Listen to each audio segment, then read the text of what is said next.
By unanimous vote, we now proclaim you King of Fools.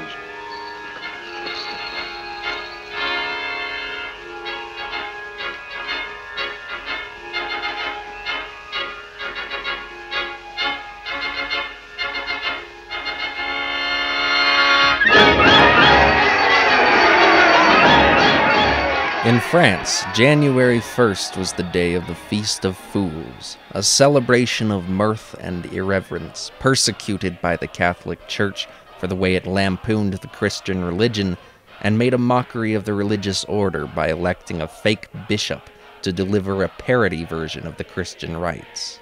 The lay brothers, the cabbage cutters, those who work in the kitchen, occupy the places of the clergy in the church. They don the sacerdotal garments reverse side out.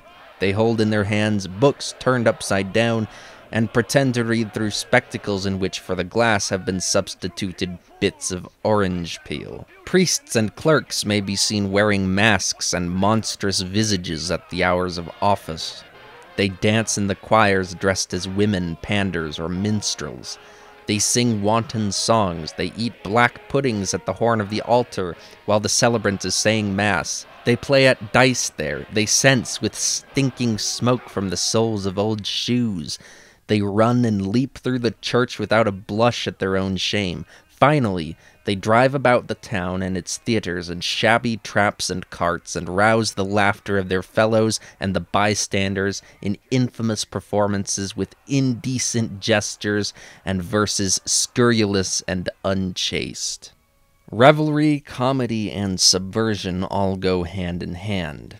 That which is not supposed to be, and yet we celebrate because its strangeness is non-threatening. It brings catharsis, and, in a manner of speaking, sets us free. The ugly is very appealing to man. It's a matter of taste. No, it's instinct. One shrinks from the ugly, yet wants to look at it. There's a devilish fascination in it. We extract pleasure from horror. One of the mob, sir. This is, and has always been, the purpose of folly. There is a great wisdom in irresponsibility, and part of irresponsibility is entertainment. In France, the art of street performance was done by so-called jongleurs, a word that derives from the same root as the word joke, and is the origin of the English words juggle and juggler. Jongleurs would perform various skills such as music, gymnastics, sleight of hand, and of course, juggling. And these skills found their way also into more highbrow environments where they were performed by so-called minstrels, who sang and performed for audiences at high courts. The most famous of these minstrels today were the so-called fools, or court jesters, retained minstrels with a more or less permanent presence at court. The purpose of the fool was to entertain, whether through his own natural stupidity or disability, or the art of folly, of jesting, to add comedy and liveliness to a setting with humor and skill. Some court jesters could become famous, such as John Scoggin, a jester who may or may not have actually existed, but was said to be fool to King Edward IV. A legend survives about John Scoggin faking his own death after borrowing money from the king.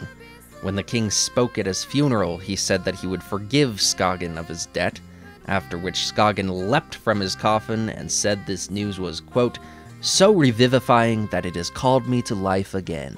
According to another legend, Scoggin was once banished from England for going too far with one of his jokes, and he was told never again to set foot on English soil on pain of death.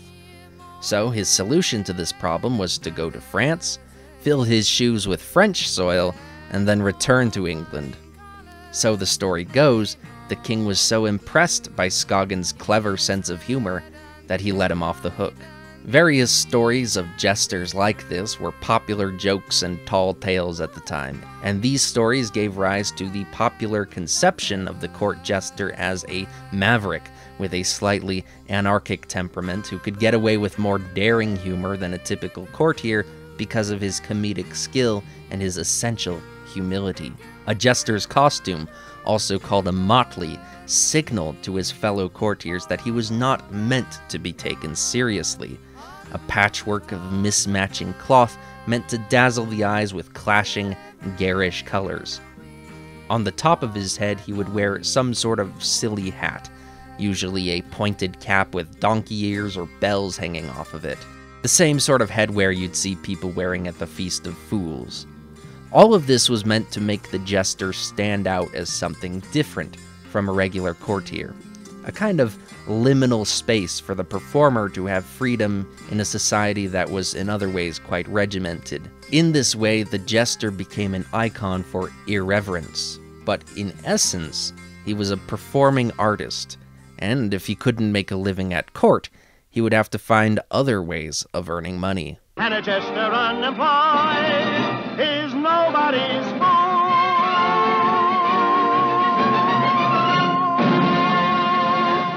Performing for free on street corners could yield the occasional donation, but it was hardly enough to live fat and happy. But if a jester could sell something, that might give him an extra bit of cash to sleep on. During the Middle Ages, the medicine show became a way for jongleurs and minstrels to earn a decent amount of money. This was a type of traveling entertainment that continued well on into the 19th century in various forms, but early on, the formula was quite simple. You'd have two characters, the mountebank and his zany. The mountebank, also known today as the snake oil salesman, would pretend to be some sort of world-famous doctor or chemist.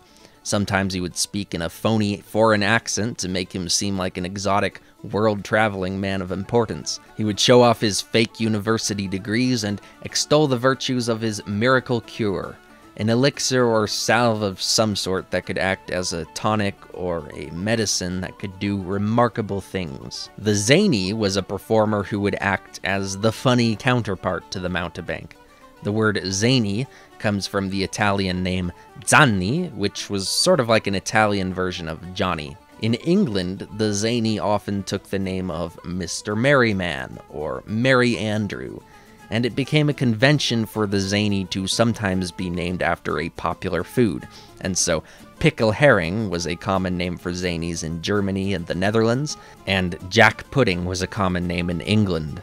Usually the zany was the first one to begin the performance, and he would attract a crowd of onlookers by performing tricks and practical jokes to get people's attention. Then, he would introduce the mountebank and act as a sort of hype man, really trying to sell the idea that the mountebank is an important, special person. Then once the mountebank came out, it'd be a sort of straight man, funny man routine, where the mountebank would act as a pretentious, erudite doctor, and the zany would inject a bit of comic anarchy into his presentation by sabotaging him, making fun of him, and just generally acting like a fool. This kind of show was very entertaining to the audience, and sometimes people would buy the fake elixirs just to show appreciation for the free entertainment they were given. The most famous comedy duo who performed this sort of grift was Mondor and Tabaran. Mondor was the mountebank, and Tabaran was his famous zany. They became so famous that people started publishing joke books based on Tabaran, which were called Tabaranades. Since that day I haven't been sick, sir. That medicine did the trick, sir. And what was it? Don't ask me. I'll tell you. Jacobs, go hold a hand. Elixir.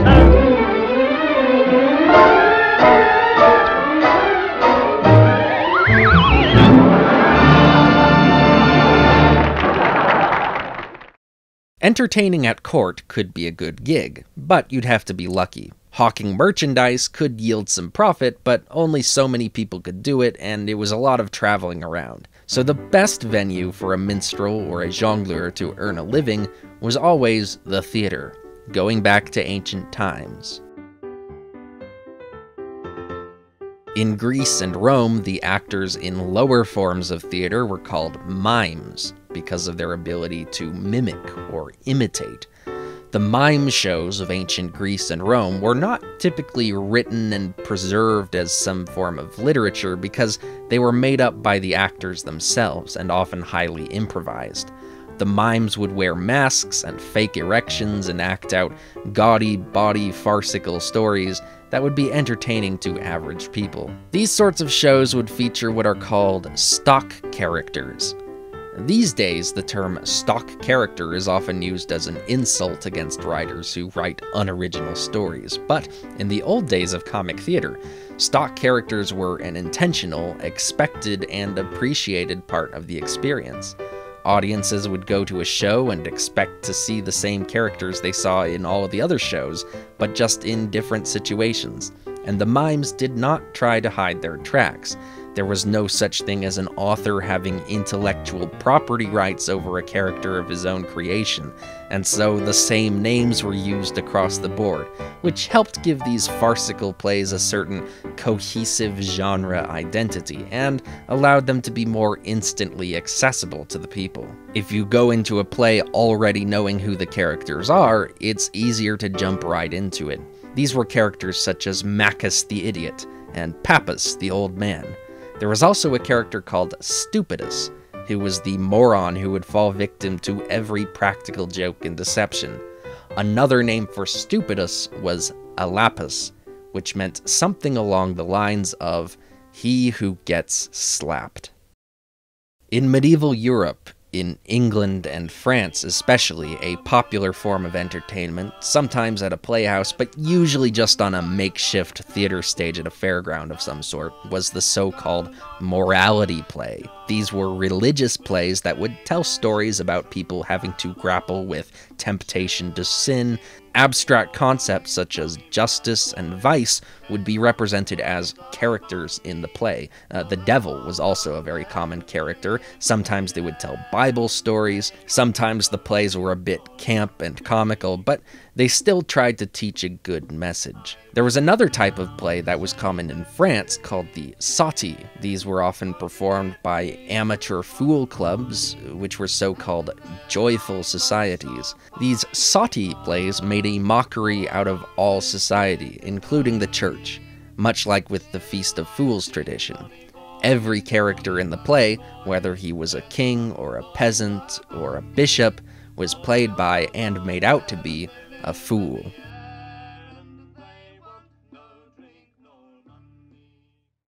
In Italy, in the 16th, 17th, and 18th centuries, popular theater became dominated by committed professionals who brought a real sense of craft to their work. They were known as the commedia dell'arte, which basically means professional comedy.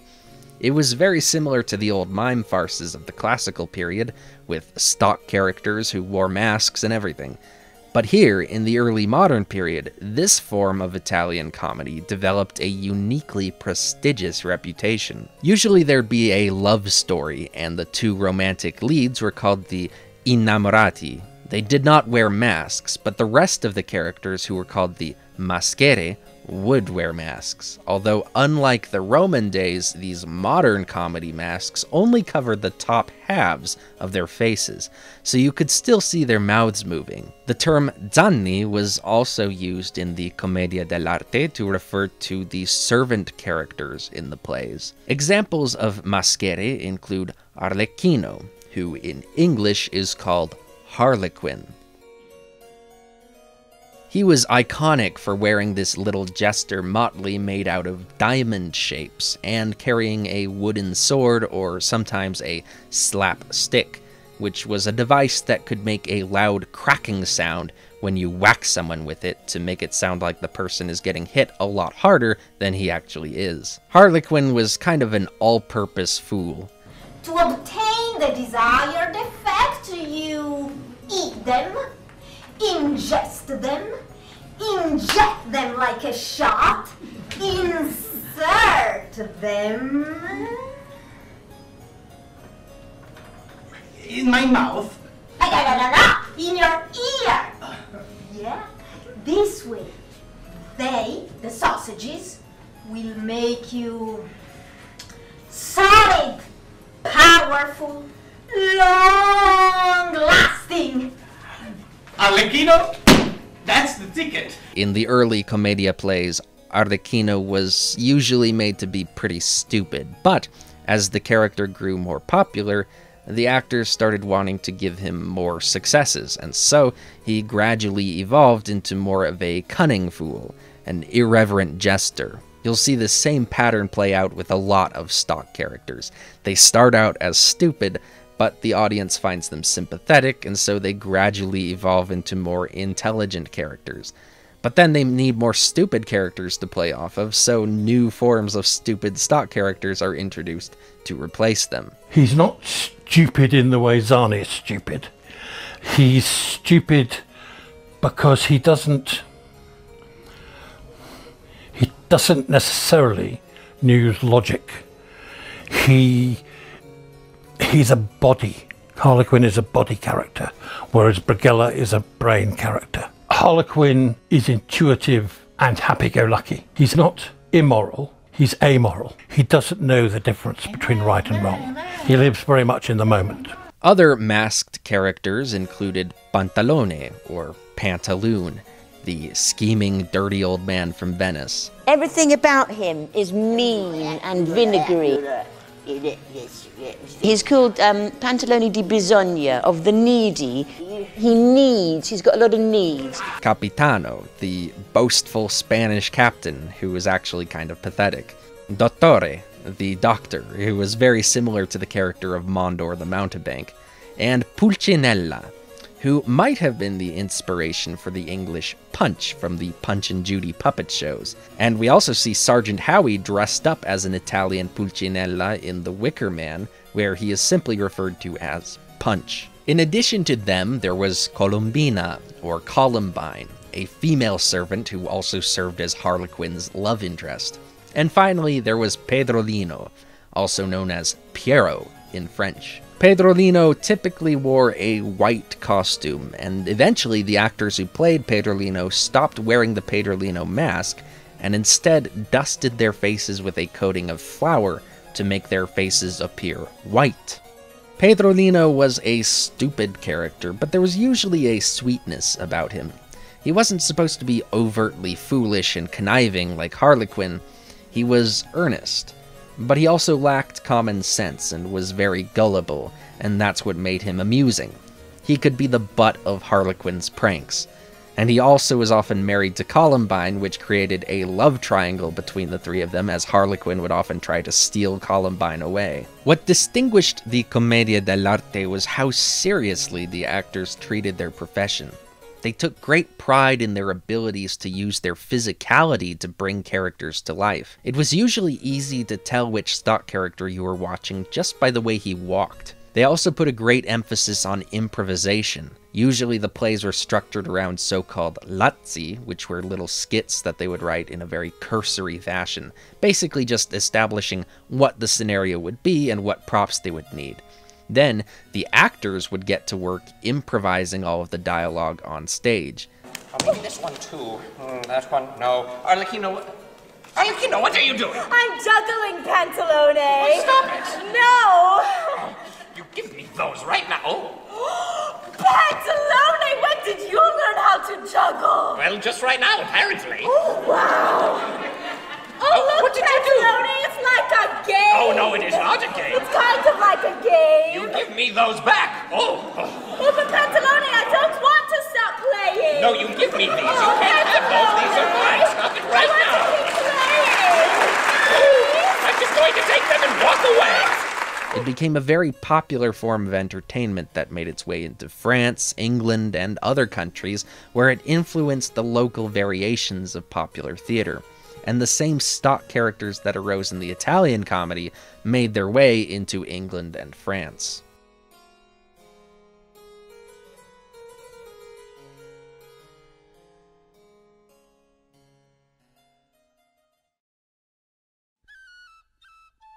In English theater, there was a very popular stock character who was meant to be a parody of the kind of person everyone runs into from time to time.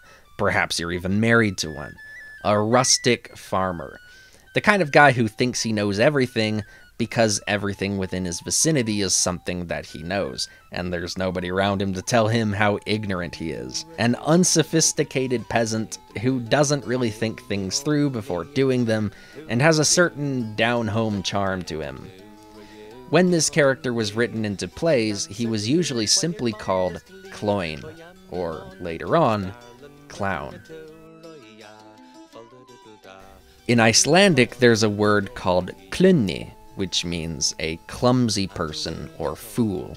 It's sometimes a synonym of another word, klaufi, which means the same thing, except it's also a word for hoof, and is therefore cognate with the English words cleave, clove, and cleft, referring, of course, to the cleft that exists in some animals' hooves.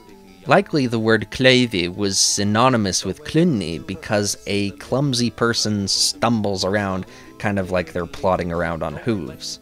This word klunni is cognate to the Yiddish word klutz, which also means someone who is clumsy. This is a dialectical variant of the German word klotz, which basically means a chunk of something hard that can be used to block something. These words are also cognates of the English words clot and clod. Clod, or clodhopper, is another word that in English is used to describe a stupid person or a yokel. And if all of that weren't enough, there is coincidentally a Latin word for farmer that sounds a whole lot like clown. Colonus, the root of our English word colony. Nobody is really sure if this word impacted the etymology of clown, or if it's just a mere coincidence. The English clown was, by definition, stupid, but since he himself was unaware of this, he never hesitated to embark on foolhardy schemes that seemed guaranteed to backfire. He could be a cowardly braggart, a dishonest thief, a lazy glutton, and a ridiculous lover, as well as a gentle primitive. The clown might have his origins in the morality plays of the Middle Ages, and by Shakespeare's time, clowns were everywhere in English drama. In fact, they were so ubiquitous that a group of Cambridge students made fun of it with this play they wrote called Pilgrimage to Parnassus, where a character is shown dragging a clown into the play with a rope around his neck. When the clown asks what for, the character replies, "Why, what an ass art thou! Dost thou not know that a play cannot be without a clown?" Clown, when the Italian comedy migrated into England, it was adapted into a different kind of theater called the Harlequinade, named after Harlequin, who was usually the main character, having been upgraded from masquera to romantic lead. Clown then replaced Harlequin's old role as the foolish zany, or servant character. Now, the problem with English and French theater of the 18th century was that both the English and the French governments reserved the right to perform drama in London and Paris to a few select theaters. If you were not on that list, you were not allowed to put on plays, although the stipulation was that drama had dialogue. So, if the characters didn't talk, you could still technically put on a show. For this reason, the playhouses invented the pantomime, or dumb show as it was called. A pantomime was a play where the actors would act out stories, sometimes from classical Greece and Rome, later on from popular folk tales. Usually they'd be done in two parts. There would be a more sincere opening act which would tell a popular story, and then there would be a so-called transformation scene where Mother Goose or some sort of benevolent fairy queen would magically transform the actors into Italian comedy stock characters, which would then inaugurate the second half of the pantomime, the Harlequinade. Or sometimes it was the other way around. Sometimes the Harlequinade would come first and the fairy tale would come second. But in any case, over time, as the comedy aspect of pantomime was the most appealing to people, pantomimes became more and more comedic in tone, and Harlequin became the main star of the pantomime stage. While you couldn't talk in pantomime, you still technically could sing. And so pantomime performances were often a mixture of song and actual pantomime. By the way, the word pantomime comes from ancient Greece, and it meant pan-mime. So basically, in ancient Greek, pantomime was a play where one actor would play all of the roles, sort of like a one-man show. This has nothing to do with the modern idea of pantomime, which is specifically about silent acting and doesn't involve only one actor. Anyway, after the restrictions on playhouses were lifted in the 19th century, a kind of hybrid form of pantomime theater developed, which eventually evolved into the modern English tradition of pantomime, which is a bizarre feature of national pride for a lot of English people. Now, my name is Dame Trot, and I live on my farm here in Crumbletown with my 2 sons, Jack and Silly Billy. But look, I have to tell you, we're terribly poor. Oh, come on. We're poorer than that? Yes. We're so poor that if we want to see a pantomime, we have to go to Chatham. Ooh. There are these campy plays where the characters talk directly to the audience, and the audience is supposed to respond back to them. Where is Peter Pan?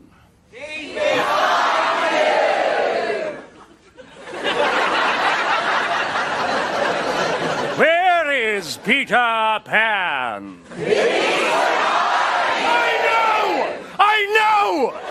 I know he's behind me! I directed the show! I told him to go there! Most Americans have no idea that this is a thing, but I have known about pantos, as they're called, since I was in high school, and I always thought it was kind of a fun idea. I can see some threads of connection between the pantomime and the midnight screening phenomenon with movies like Rocky Horror Picture Show and The Room. These days, the Harlequinade is out of fashion, and most pantomimes just tell the fairy stories. But in the old days, the Harlequinades would be where you would see the biggest theatrical spectacles, because that's where the best slapstick comedians would put their skills on display, with props and trap doors, and sometimes even death-defying stunts, all in the name of making these elaborate and hilarious chase scenes between Harlequin, Clown, Pantaloon, and Columbine. In 1880, the French poet Théodore de Banville wrote, "Between the adjective possible and the adjective impossible, the English pantomimist has made his choice. He has chosen the adjective impossible. He lives in the impossible. If it is impossible, he does it. He hides where it is impossible to hide. He passes through openings that are smaller than his body. He stands on supports that are too weak to support his weight. While being closely observed, he executes movements that are absolutely undetectable. He balances on an umbrella. He curls up inside a guitar case without it bothering him in the least. And throughout, he flees, he escapes, he leaps. He flies through the air. And what drives him on? The remembrance of having been a bird, the regret of no longer being one, the will to again become one." Another way you could get around the no talking regulation was by performing your dramas on horseback. I know it's a strange rule, but there was a thing called a hippodrama, which was a play where the actors would ride horses, and predictably, it usually had a military theme. But the reason hippodramas started was because in the 1760s, an army officer named Philip Astley created a new kind of outdoor equestrian show that combined trick riding with other types of entertainment, including juggling and rope dancing. The stage the riders would perform on would be in the shape of a big circle, so that the horse riders could go round and round the circle and perform their cool tricks for the audience. Because of its circular shape, this form of entertainment eventually became known as the circus, which is also what the old chariot racing theaters were called back in ancient Roman times. And the guys who invented the hippodrama were people who used to work for Astley's circus. One thing the circus also incorporated was clowns. Even by the late 18th century, clown was still a very popular character in English pantomime, and the first ever circus clown was a guy named Fortunelli, who performed tricks on a slack rope at the first ever Astley show in 1768. The circus helped genericize the concept of the clown from being a specific doltish character used in the theater to just being a general fool entertainer. These entertainers were called clowns, but they didn't necessarily conform to a standard clown character. It did not take very long for Astley's circus to become a world sensation. Within 25 years, Astley and his international protégés spread the circus all the way from Russia to the United States. And in the 19th century, the circus and the circus clown became a standard staple of entertainment. Often they would perform a sort of Mondor and Tabaran thing, a straight man, funny man routine between the circus clown and the ringmaster. Because of the military origins of the circus with Philip Astley, the ringmaster was usually dressed as some sort of army officer, and he was the guy in charge of the horses in the ring. Between acts, while the performers were setting up for their next set of tricks, the ringmaster would engage in dialogue with the clown. And in case you were wondering, circus clowns at this time did not wear face paint. While face paint was sometimes worn by pantomime actors, especially if they were portraying Pierrot, the circus clowns were usually a bit more plain, and they were a little bit more acrobatic, too. They had to be trained equestrians who could do skits with the horses. It wasn't until the 19th century that circus clowns started covering their faces with white face paint in emulation of the theater clown, which was becoming more and more popular thanks to Joseph Grimaldi, one of the most famous clowns of all time.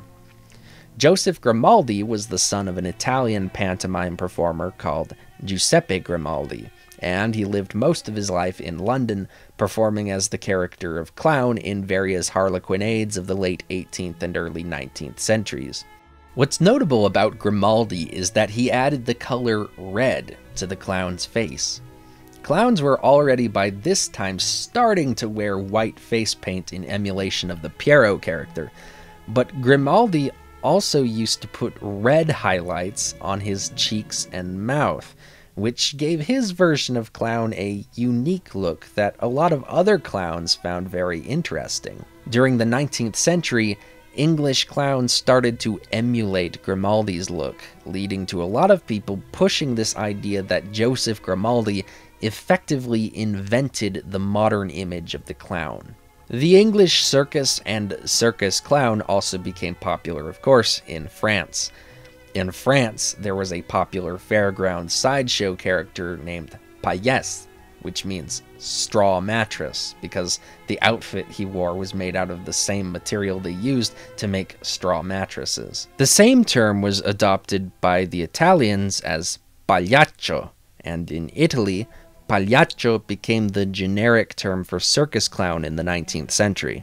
Spanish payaso is the same thing as pagliaccio. It just became another word for fool, or bouffon in French, buffoon. The circus also became a hit in America shortly after it was invented, and actually, America had been developing its own tradition of clowning around the same time as the circus was imported. In Europe, the white-face clown was becoming more and more popular, just as the black-face clown, or minstrel, was becoming popular in the United States. I'm not really sure why minstrel became the word used to describe black or blackface performers at this time. I know that the Americans were initially using the word to describe groups of white singers, but at some point it changed to being only about black performance. Just like how the original idea for clown was that he was a stereotype of a rustic buffoon, the kind of person everybody runs into from time to time, a similar sort of concept underlay the blackface clown of the United States. Black people were much more common in the United States than in Europe, and so the stereotype of the black rustic buffoon was very well known in America. The way black people looked, the way they talked, and the sort of down-home simplicity of their mindset and lifestyles became an object of playful mockery that served to entertain people by presenting black people in a way that was entirely pleasant and non-threatening to a white audience. But of course, due to the politics of the time, you can also read a lot of negative subtext into the art of blackface clowning because of how much of its entertainment value derived from showing the difference between the black man and the white man. To many of the spectators of these shows, these blackface performances served to confirm their biases against black people as being inferior to them, whether in looks or intelligence. and this, of course, helped to justify the exclusion of black people from their society and the enslavement of black people in the South.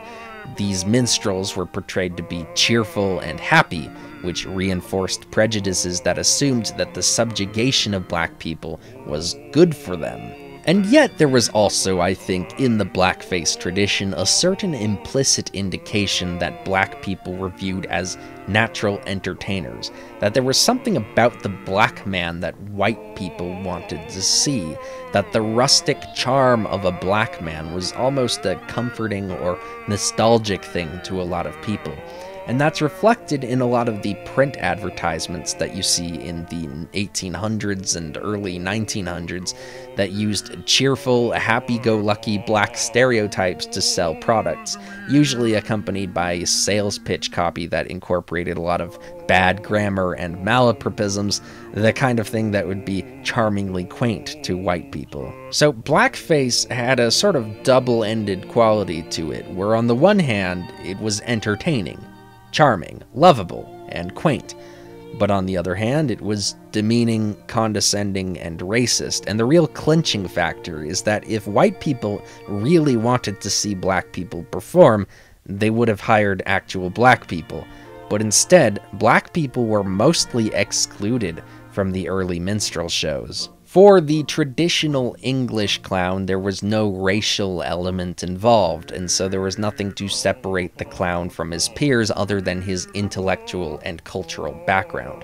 But with the black clown, there was a very clear racial delineation at play, which did have some significant cultural consequences for the art of black and blackface clowning. Blackface, or minstrelsy as it's also called, was practiced by clowns in the early circus of the 1800s, and in various theater acts of the time, eventually culminating in a new style of theatrical entertainment in the 1830s and 40s, the aforementioned minstrel show. Sometimes minstrels were played by actual black people, but usually they were white people who were done up to look like black people. It wasn't until the Civil War that you'd start to see more genuine black minstrel troupes, but they were a little bit more popular among other black people than white people. Much like with the pantomime tradition in England, there was always a typical format that the minstrel show would follow. It would be a variety act with song and dance numbers, of course, such as the famous song Jump Jim Crow. I didn't mean to stay, but there are so many gals I couldn't get away. Wheel about and turn about and do just so. Every time I wheel about, I jump Jim Crow. And of course, the classic Old Folks at Home, also known as Swanee River. Way down the Pondy Swan.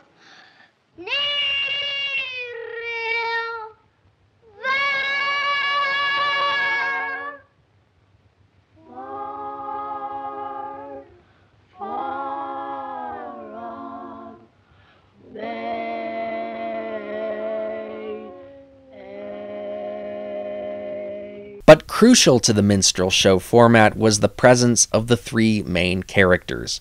And now, folks, let me introduce those funny two well-known. On my right, presenting Tambo. On my left, Mr. Bones. Just a moment, Mr. Bones. What is it, Mr. Lochter? Why do widows get married so easily? Somehow it never fails. That's easy, Mr. Lochter. It's 'cause dead men tell no tales. You had the straight man, who was named Mr. Interlocutor, who was intelligent and sophisticated, and hence done up in whiteface. Then on either side of him, he had two blackface funny clowns, named Mr. Tambo and Mr. Bones. Mr. Tambo played a tambourine, and Mr. Bones played the clappers, and it was basically about funny dialogue between Mr. Interlocutor and his two buffoonish assistants, who used a lot of 1800s Ebonics, which may or may not have been accurate to the way black people spoke at the time. Mr. Bones, I have a question to ask. There is something that I want to know. Well, tell me, Sonny. Mr. Bones, will you tell me and answer me right? Who's that lady you were with last night? Now, Mr. Interlocutor, you're the curious man, but I will tell you if you want to know. And now, so help me, Moses, and upon my life, there was no lady that was my wife.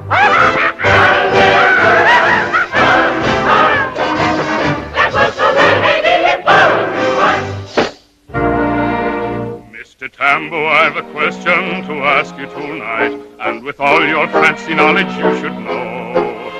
Mr. Tambo, will you tell us and give us a treat? Tell us, why does a chicken cross the street? I have studied up my geography, studied up my history, studied up my poetry with pride. And I am here to repeat, a chicken crosses the street just to get on the other side. Minstrelsy even became common in British pantomime for a time, thanks to its popularization by the American clown Thomas Rice, leading to a lot of British pantomimes, including a new character named Jim Crow. So yeah, blackface and whiteface comedy were both becoming popular in the United States during the early to mid-1800s, just as the American circus was experiencing a rise in popularity. The most famous American circus clown of the 19th century, and the most well-paid at that, was Dan Rice, who was also a personal friend of Abraham Lincoln. Dan Rice, like most other major circus clowns in the United States, performed in both blackface and whiteface, and he got his start in entertainment doing minstrelsy before coming up with his Yankee Dan clown persona. However, he did not wear whiteface as Yankee Dan. Dan Rice was one of these clowns who you start to see more of in the mid-19th century, who took themselves kind of seriously, and wanted maybe more of a human connection to the audience that they felt they'd be lacking if they obscured their faces with a lot of paint. Another one of these was a colleague of Dan Rice's named William Wallet, who, aside from being the great-grandfather of Frank Zappa, apparently, was also billed as the Shakespearean clown, and would dress like a medieval jester and quote Shakespeare in his act. Incidentally, Dan Rice was also sometimes billed as a Shakespearean clown. We don't really hear about the Shakespearean clown trend very much these days, but if you go back to Shakespeare, you'll see that he did write quite a few clownish characters in his plays, like Dogberry from Much Ado About Nothing, and these 19th century Shakespearean clowns are trying to inject a bit of that culture into the world of popular entertainment. Dan Rice was an autodidact, a self-made intellectual, and a man with a strong moral center, who also worked for a time as a temperance lecturer. Actually, another showman at the time, P.T. Barnum, did the same thing. And that's not the only parallel between Dan Rice and P.T. Barnum. P.T. Barnum was elected to Congress, and Dan Rice was almost elected to Congress once. And what's more, Dan Rice actually worked for P.T. Barnum for a brief period as an entertainer in his museum in New York City. P.T. Barnum's main contribution to clowning comes a little bit later in the story, but one final word about Dan Rice. When he showed up at the DNC in 1868, he was dressed like this, and kind of looked like Uncle Sam. In fact, this is around the time you start to see depictions of Uncle Sam looking like this, and so some people think that the modern image of Uncle Sam is inspired by Dan Rice's DNC outfit. While the circus was an instant hit in America, the French loved it even more. The French took the art of circus clowning and elevated it. Some French clowns at this time were being referred to as grotesques, and what distinguished a grotesque was that he was very acrobatic. Now, Harlequinade actors were quite acrobatic too, because of all the slapstick comedy they did, and of course, circus clowns were often trained equestrians who could do some very impressive tricks with horses. But the French grotesques took it to another level. The most famous grotesque of the 19th century was named Jean-Baptiste Auriol, nicknamed the Birdman because he was unbelievably light on his feet. He could run along the tops of a row of bottles without knocking them over, and then balance in a free headstand atop the last bottle while playing the trumpet. He could balance on an unsupported ladder or scale walls like a fly. This guy was truly amazing, but he was also pretty funny. In his popular Chairs, for example, he executed a series of remarkable balancing feats on the tops of chairs. When the audience demanded an encore, he would reappear with a single chair and place it in the center of the ring. He would then go through several preparatory motions, repeatedly adjusting the position of the chair by an inch or two until he was sure it was just right. Satisfied that all was perfect, he signaled the orchestra to stop playing. Retreating to the performer's entrance, Auriol made a run toward the chair, only to pick it up and carry it off. This is a classic form of trolling the audience that Andy Kaufman would go on to make a whole career out of. At the time, as various terms like bouffon and grotesque were used in France, the term clown was more specifically associated with English performers. The clown was an innovation imported from England, a sort of acrobat, or better yet, a buffoon. A type quite different from the paillasses and the grotesques of the old school, and which nevertheless are much superior to him in terms of suppleness, agility, and what the English call humor. The clown, or sometimes the phonetic clown to the French, was distinctly British, and not to be confused with the French grotesque any more than he would be mistaken for the German Hanswurst, the Dutch pickle herring, or the Spanish gracioso. Comparisons with the popular Auriol were inevitable, however. Wrote one journalist, "The clowns are allies of Auriol, but do not resemble him. The clowns do everything with heaviness and gravity. They are grave even in their most nimble tricks.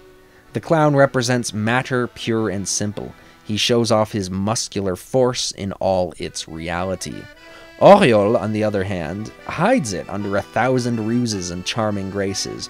Auriol can be compared to the light cavalry, and the clown to the heavy cavalry."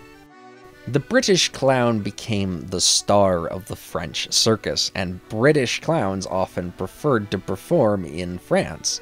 A British clown named Charles Keith once said, "If I am not so widely known in England, my absence has chiefly been caused by not being able to procure the terms I could easily get abroad. In England there are such a number of clowns or persons who don the motley that the supply is much greater than the demand, and as the majority of English circuses travel daily, a cheap performer will suit as well as a talented one. On the continent, and in a few circuses in England, which never go tenting but erect buildings for a season in a town, the managers having to make a lengthened stay, and the public becoming better judges of talent, are obliged to engage meritorious artistes, as without them, they would not succeed." In the theater, pantomime was starting to go out of style in the late 1800s. In its wake were a number of musical theater styles that emerged along the same lines as the minstrel show, but without as much emphasis on blackface and without as much adherence to a strict format. England gave rise to the music hall format, which made its way into America as the concert saloon. There was also American burlesque, which did, well, burlesques, but in a decidedly bawdier direction than the name would necessarily imply, which is why these days the term burlesque is associated with striptease, even though it really has nothing to do with striptease, and the term really means something more along the lines of spoof. But it was France where the term vaudeville was coined, and vaudeville became the go-to format for comedy theater in the late 19th and early 20th centuries.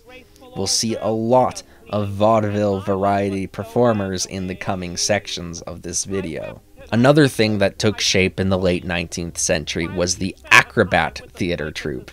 These were groups usually of brothers who were raised in the circus or by traveling jongleur acrobats, and they would perform stupendous comedy tricks on the flying trapeze with their lifetime of circus training. Popular troupes included the Price Brothers, who used to fly around in the air while playing violins, and the Hanlon Lees, who used to do this really impressive trick with a piano where one of them would dive headfirst into it and come out the bottom, which looks extremely dangerous. Another less impressive group of performers, but no less famous, were a group called the Ringling Brothers, who changed their name to Ringling because I guess it sounded better. While not being very famous for their own performances, in the 1880s, the Ringling Brothers made history by creating their own traveling circus called Ringling Brothers World's Greatest Shows, and amazingly, the Ringling Brothers did so well that they even financially outcompeted the greatest show on earth by business partners P.T. Barnum and James A. Bailey. Now, remember I said that P.T. Barnum's biggest contribution to clowning would come later on in his career? Well, this is just it. You see, the circus was a cutthroat business back in the day, and with other circuses like Ringling Brothers pushing in on their turf, Barnum and Bailey had to come up with a new gimmick to attract audiences, and so they came up with something audacious, something extra, something you might even call indulgent, too much, overly ambitious, obnoxious even. I am, of course, referring to the Three-Ring Circus.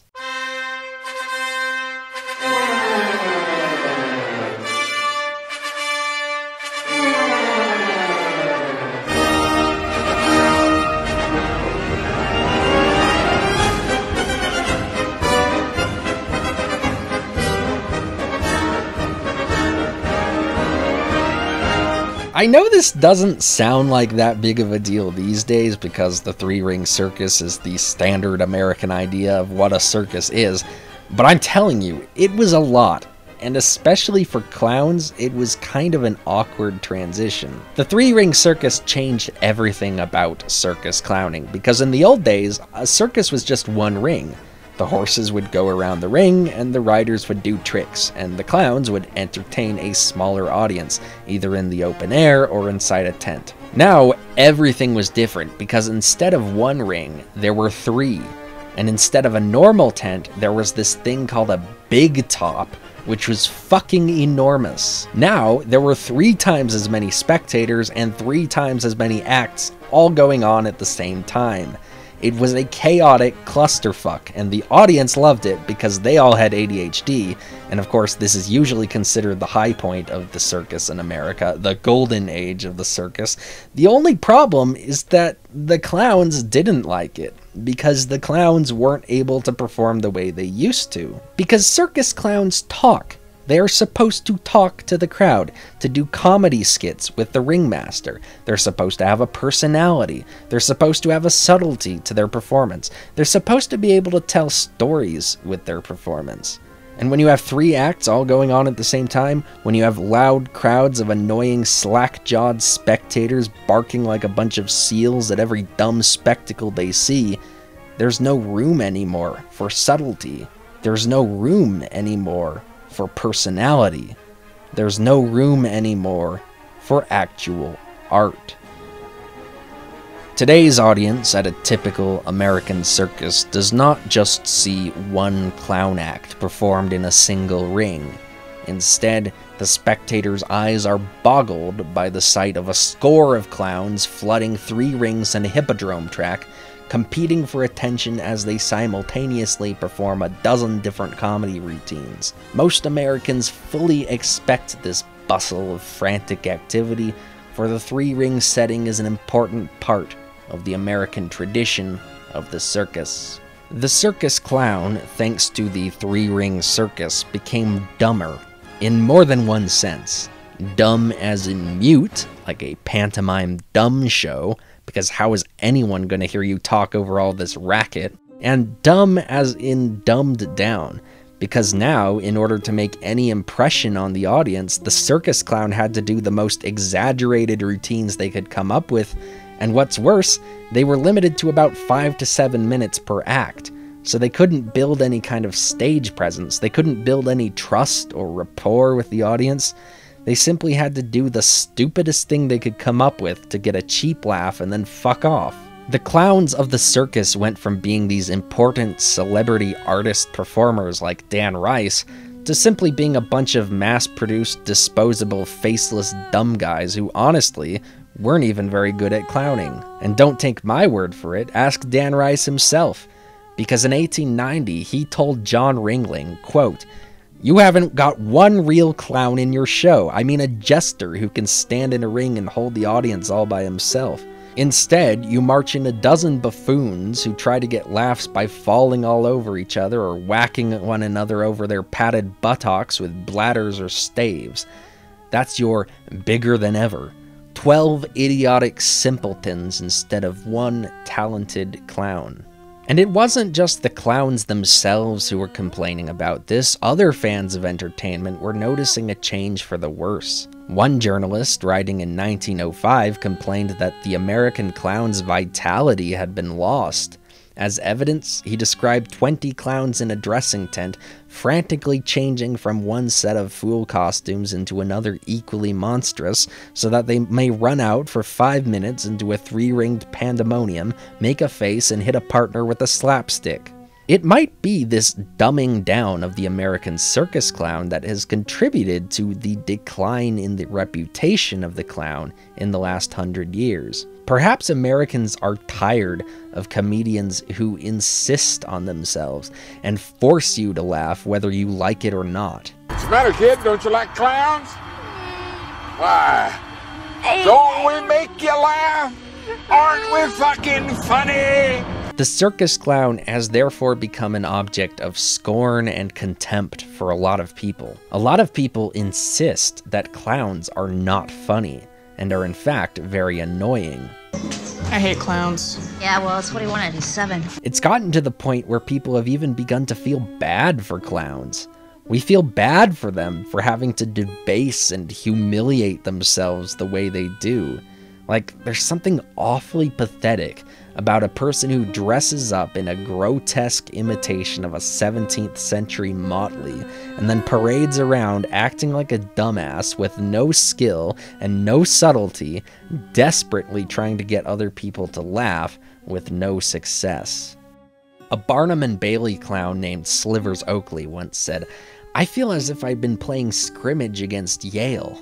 If only people would laugh at something nice and kind and gentle, but no, not for theirs. We have to kick and get kicked, punch and get punched, get up, fall down, roll around, and get generally walked all over, trampled under, and hooved up to make any sort of hit at all."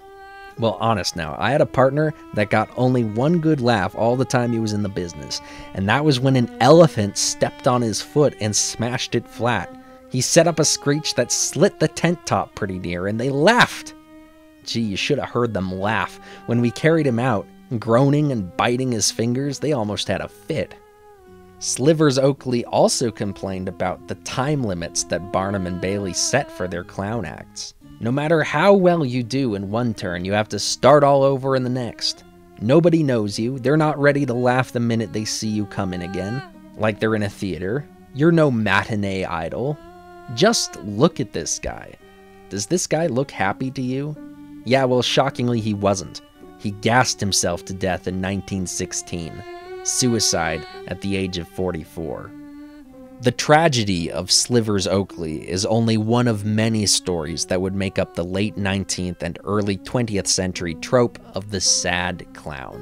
People were tired of pretending that clowns were always happy, and this idea of the poor, sad wretch who was forced to put on a happy smile to please a crowd of unsympathetic morons became a really popular idea during this period. The irony of this contrast between the clown's inner depression and outward gaiety really connected with people on an artistic level. The clown's makeup was, of course, an evolution out of Italian comedy masks, and it itself becomes a kind of mask. It dehumanizes the clown, and turns the clown from a human being into some sort of freakish mutant species. There's a barrier between the audience and the clown, and that barrier is the clown's bizarre appearance. When the clown puts on the costume, you no longer need to view him as a human being. As George Bishop said, the funny makeup and costume are a big part of it, of course, because they remove a clown from reality. He's not going to steal your wife, take your job, rob you, menace your children, or cause you discomfort by being of another race or espousing a different creed. A clown is a political, social, and economic neuter.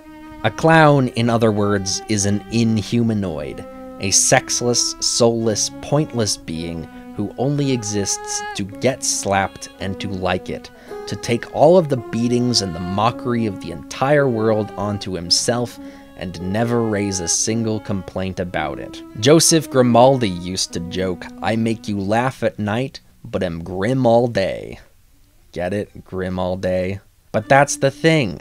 Joseph Grimaldi was an alcoholic who suffered from numerous health issues that forced him into an early retirement, and he dealt with money issues for the rest of his life. He also had an estranged alcoholic son who attempted suicide, and yes, he was also a clown. A clown is nothing to be laughed at.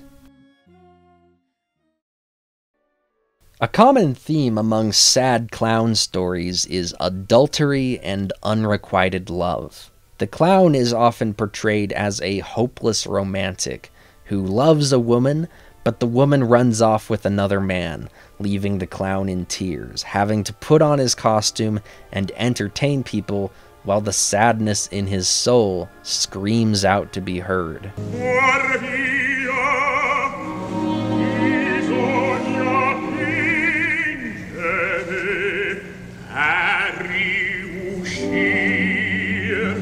In 1874, a French playwright named Paul Ferrier created a play called Tabarin, which was loosely inspired by the famous mountebank comedy duo Mondor and Tabarin. In this play, Tabarin's wife is in love with another actor, and they confess their love to each other in the middle of a play. But Tabarin realizes they are not acting. He tells the audience that the play is over, but the audience just keeps laughing, and Tabarin says, "Oh no, it is time for the play, and the fool is me who cries." The idea of the unsympathetic audience who don't understand what the clown is going through and just laugh at him as if he's not a human being is a really powerful motif that you see in a lot of these sad clown stories. I think a lot of people felt great sympathy for the clown because they could relate to this idea of never being understood and the world just treating you like you're disposable and never giving you the proper audience that you yearn for. Several years later, in 1887, another French playwright named Catulle Mendes wrote a play called Tabarin's Wife, which also portrayed a sad, broken-hearted depiction of Tabarin. In this play, Tabarin's wife is mad at Tabarin for being a drunk, which is also what happened in the other play, and she falls in love with another man. But this one ends a little more gruesomely than Paul Ferrier's Tabarin play, because in Mendes's play, Tabarin actually kills his wife on stage by stabbing her with a sword, and the audience at first thinks it's fake. Tabarin's wife then smears Tabarin's mouth with her blood before collapsing on stage, and the audience then realizes what actually happened. This is a striking subversion of the Joseph Grimaldi-style red-mouthed clown, having the clown's red mouth be the blood of his murdered wife. And the examples just keep coming. 10 years later, in 1897, an Italian composer named Ruggero Leoncavallo wrote one of the most famous operas of all time, I Pagliacci, The Clowns. Pagliacci is the story of a clown named Canio, whose wife Netta falls in love with another man named Silvio. When Canio finds out about this, he realizes that he will have to put on his costume and perform that very night, right after having his heart torn apart. He'll have to put on his costume and make people laugh, all while he is in pain.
La gente paga per ridere vuole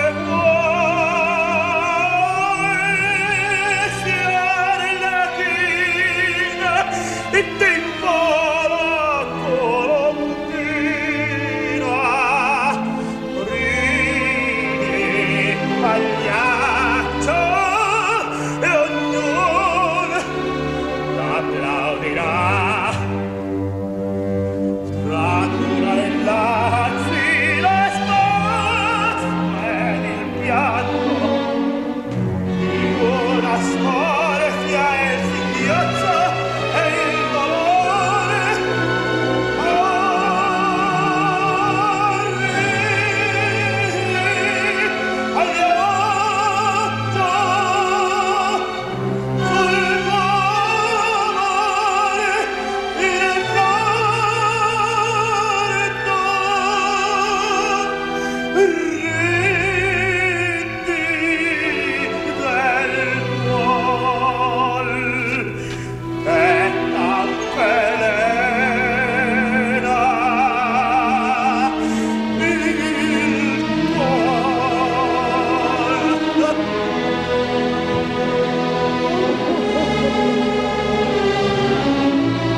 Then he kills Silvio with a knife on stage.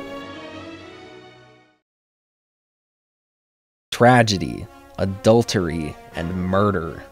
These themes reappear in another clown-themed play from 1915 called He Who Gets Slapped by a Russian playwright named Leonid Andreev.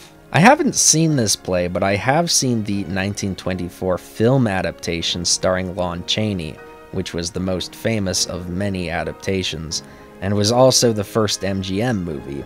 And from what I've read of the play's synopsis, it seems that they changed a lot about the story and maybe dumbed it down in a few places.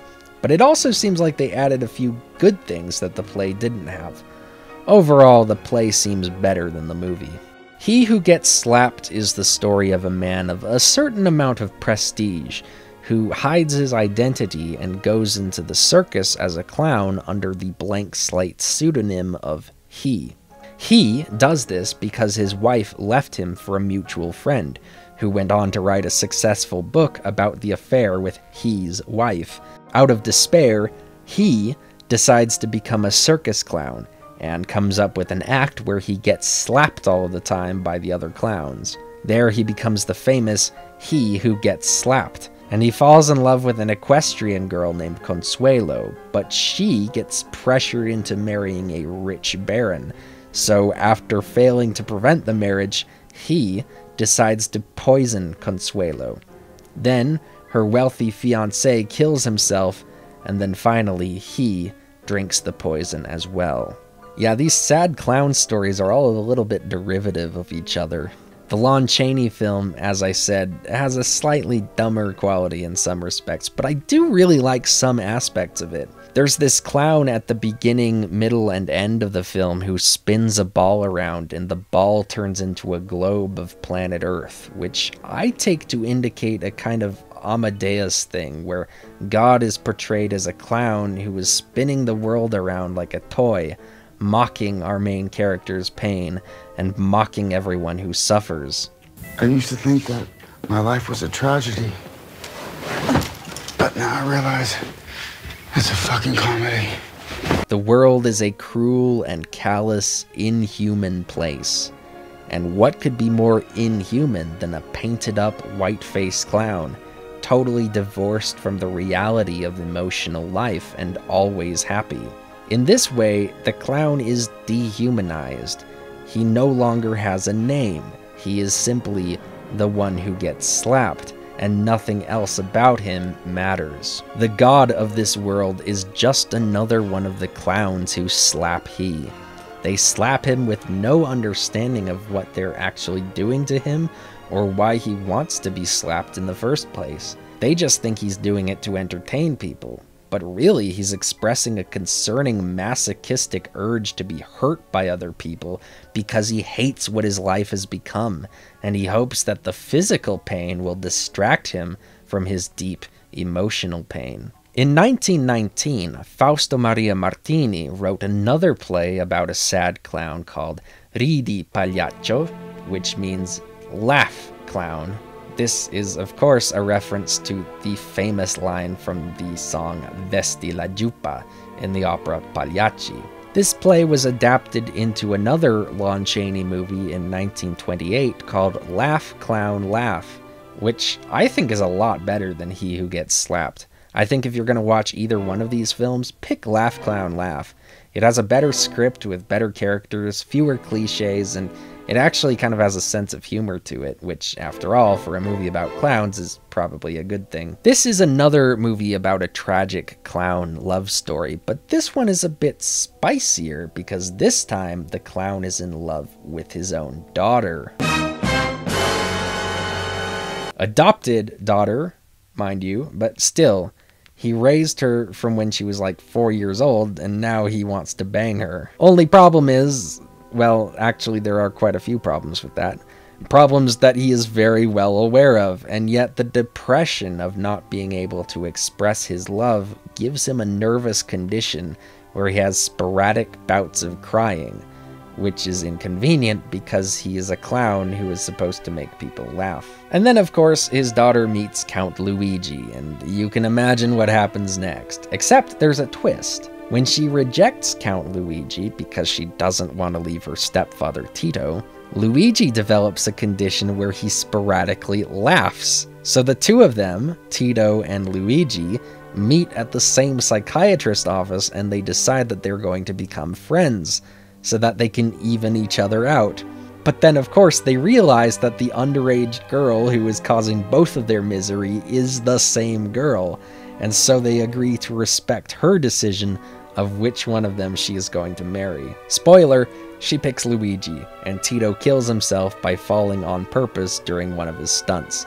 An act of mercy not just to himself, but also to his daughter, because he doesn't want her to have to suffer his broken heart. This one doesn't have any murder, but I actually kind of think that makes it more affecting, because nobody in this story is scapegoating anyone else.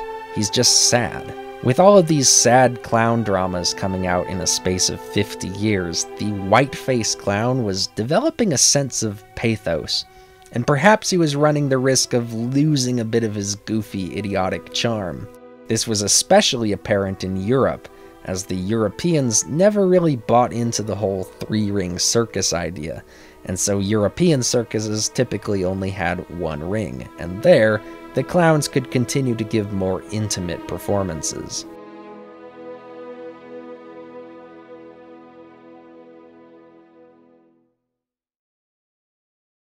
The result of this is that in English and French circuses, the character of clown had become far more intelligent than he used to be, which is, of course, what happened to Harlequin in the old Italian comedy. So they needed another stupid character to fill the role that clown used to play, and that vacancy was filled by Auguste. Auguste was a word in Berlin dialect German, I guess, which meant idiot. Obviously, the word is French and means noble or stately, but Perhaps it was an ironic distortion of that meaning that led to the idea of the Auguste as a buffoon, and it was Berlin where the character type was invented.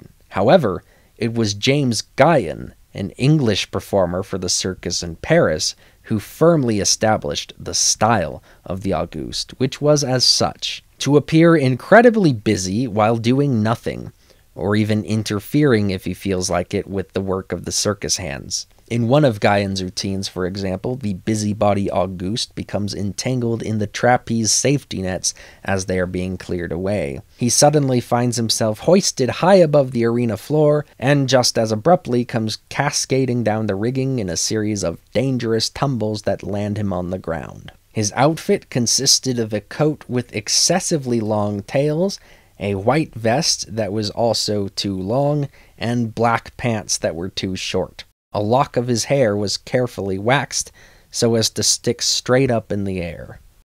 So, alfalfa, basically. The Auguste became the idiot sidekick to the white-face clown, and when they really wanted to distinguish these two, the clown would wear a rather elegant costume and very simple white makeup, without all of the red, colorful embellishments of a Grimaldi-style clown. I always imagined the European white-face clown of this period as being like Nathan Lane, someone who could be elegant and pompous, but nevertheless had a certain inherent silliness to him. The clown debonair. The two performers who best exemplify the clown and Auguste duo are Chocolate and Footit. Chocolate was a black Cuban man who played the dumb Auguste alongside George Footit, an English clown who performed a lot in the French circus. They each have their own character, which the public is familiar with beforehand. Footit is the despotic master, pig-headed with an intelligence that is narrow-minded on some points but quite good on others. Ill-natured, goading, cowardly toward his superiors, bossy around those below him.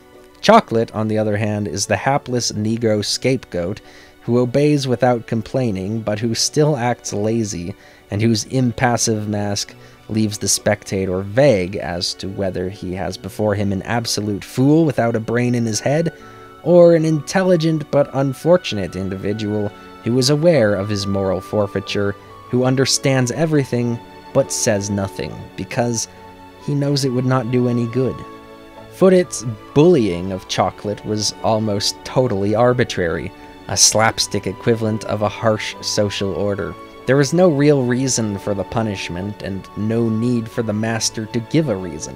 "Monsieur Chocolat, I shall be obliged to slap you." Footit angrily approaches Chocolate and repeats his message. "I warn you, Monsieur Chocolat, if you took something from me, I shall be obliged to slap you." He searches Chocolate's pockets and, satisfied that nothing is there, nevertheless says, "Monsieur Chocolat, I see that you have not taken anything from me, but I am going to slap you, because I believe that you took something." And so it goes. Chocolate and Footit became so popular that they inspired a new staple in the European circus, the clown entree, which was called an entree because it's similar to the kinds of skits clowns used to perform at fairgrounds to entice people to purchase admission into the real show inside. Basically, a clown entree is a long 20-minute or so comedy sketch between the clown and the Auguste. And sometimes there were two Augustes, sort of like in the minstrel shows with Mr. Tambo and Mr. Bones, and other times the ringmaster would be the third character.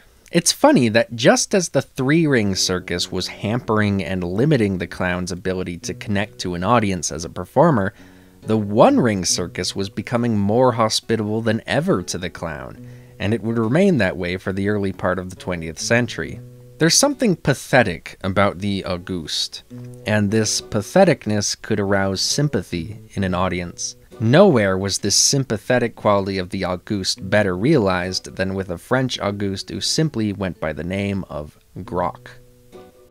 Grox Auguste was a silly and at times stupid character, but he was decidedly not the butt for the pranks of Monsieur Clown. Grox wrote that he wanted to show the audience that he was not just an Auguste who always misses the chair when he sits down or hooks his nose on every rope. His stupidity was that of the naive fool who was discovering the ways of the world for the first time. He would casually adopt what seemed to him to be a reasonable way to do things, but he could never quite grasp logical approaches to simple tasks. In his famous musical entree, he experiences difficulty playing the piano because the stool is too far from the keyboard. His solution is to move the piano closer. When he is shown that there is an easier way, his huge jaw drops into a benign grin that expresses his great delight and admiration. In appearance, wrote one newspaper reviewer, Grox is an amiable baby, clothed impossibly, but with so confiding a smile that there is no grown-up member of the audience who does not wish to protect him from the superior patronage of the shiny young man who partners him.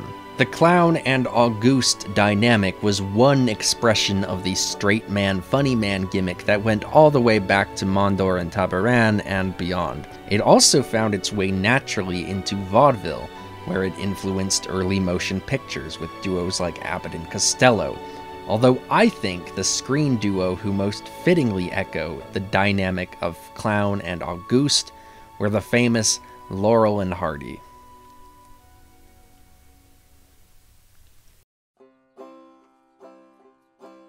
One of the earliest film comedies was a Spanish movie called The House of Ghosts by director Segundo de Chamon in 1906, and despite its age, I still think it's pretty funny. Not only is it funny, it also has a lot of good special effects, and the characters featured in it are very reminiscent of the Auguste character type. They have these comical, balding, cone-shaped heads, and they spend the movie tumbling and falling all over each other while failing to do the simplest things due to the malevolent ghost that's haunting them. The look of the Auguste in his ill-fitting evening clothes with the baggy pants and the vest that's too small and all of that probably influenced the development of another major clown archetype, the tramp. Tramp characters were becoming popular in vaudeville in the 1890s. A tramp is someone who travels around and doesn't work, but makes a living instead by finding people to give him food. These people were very common back in the old days, and so they were a well-known stereotype. Tattered clothes, an unshaven face, and this is important, a red nose from drinking too much alcohol. What is the cause of his red shiny nose? Could it be Papa? One movie star from the old days who was famous for his drinking and also for his bulbous little red nose was W.C. Fields. And what do you know, W.C. Fields started out on the vaudeville stage as what was called a tramp juggler, someone who did juggling tricks with a tramp clown persona, which was an inversion of the typical vaudeville juggler who usually dressed really nice like a magician. The tramp could be a lot of things: wily, cunning, sympathetic, sad, but crucially, he played by his own rules. As he wasn't part of straight society and he didn't have a home to go back to at the end of the day, he had nothing to protect. He was a free spirit, and that made him an important asset to the world of comedy. If you don't mind having to go without things, it's a fine life. It's a fine life. In the 1910s, a producer named Max Sennett created a series of short comedy films, which these days are known as the Keystone Cops movies. These movies show pantomime comedians and stuntmen dressed as incompetent policemen chasing criminals. One actor in the Keystone films, Charlie Chaplin, became a world sensation for doing what was essentially just a take on the classic tramp from the vaudeville stage, a character he would call the Little Tramp. A hotel set was built for Mabel Normand's picture, Mabel's Strange Predicament, and I was hurriedly told to put on a funny makeup. This time I went to the wardrobe and got a pair of baggy pants, a tight coat, a small derby hat, and a large pair of shoes. I wanted the clothes to be a massive contradictions, knowing pictorially the figure would be vividly outlined on the screen. I wore a small mustache, which would not hide my expression. My appearance got an enthusiastic response from everyone, including Mr. Sennett. The clothes seemed to imbue me with the spirit of the character. He actually became a man with a soul, a point of view. I had no idea of the character, but the moment I was dressed, the clothes and the makeup made me feel the person he was. The little tramp has an air of politeness about him, which makes him likable. He schemes a lot, but there is something innocent about his scheming. Often he lucks his way into success, and sometimes things happen to him without his awareness. He's not stupid, but he is foolish. He's often able to outsmart his opponents, but his solutions are creatively silly, and one little move can lead to a chain reaction of events that leads him down a totally improvised path. But because he's a tramp, he just goes with wherever life takes him. He approaches life with a careless whimsy, and despite his low station, he always seems generally okay with things. There's a matter-of-fact simplicity to the little tramp's personality. The little tramp wasn't just funny because the things he did were funny.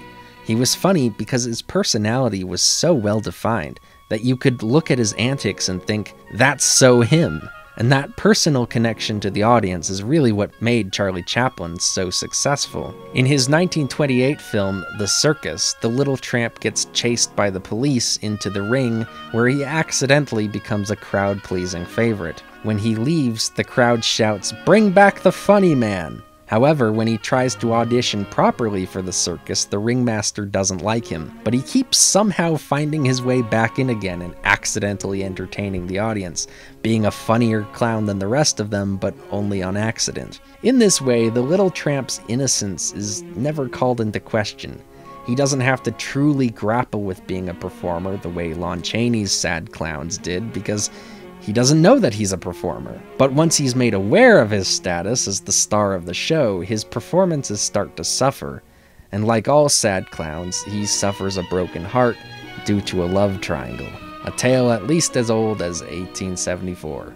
On the stage, there were restrictions about speaking, so they had to invent pantomime.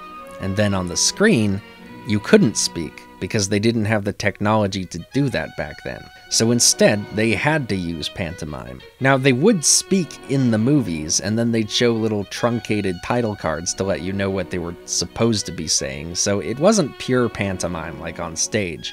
But most of the acting had to be very visual in order to connect with the audience without words. Lon Chaney was pretty good at this sort of thing in a dramatic context, but in a comedy context, there was much less need for talking, because comedy could be done through visuals alone. Thus, the physical comedy that audiences were familiar with from the pantomime stage and the circus was given a whole new life in the cinemas, and now, great slapstick comedians could become world famous in a way that was much harder to do when everything had to be done in front of a live audience. Thus, the early 20th century was the golden age of physical comedy, and it brought about a whole new set of standards.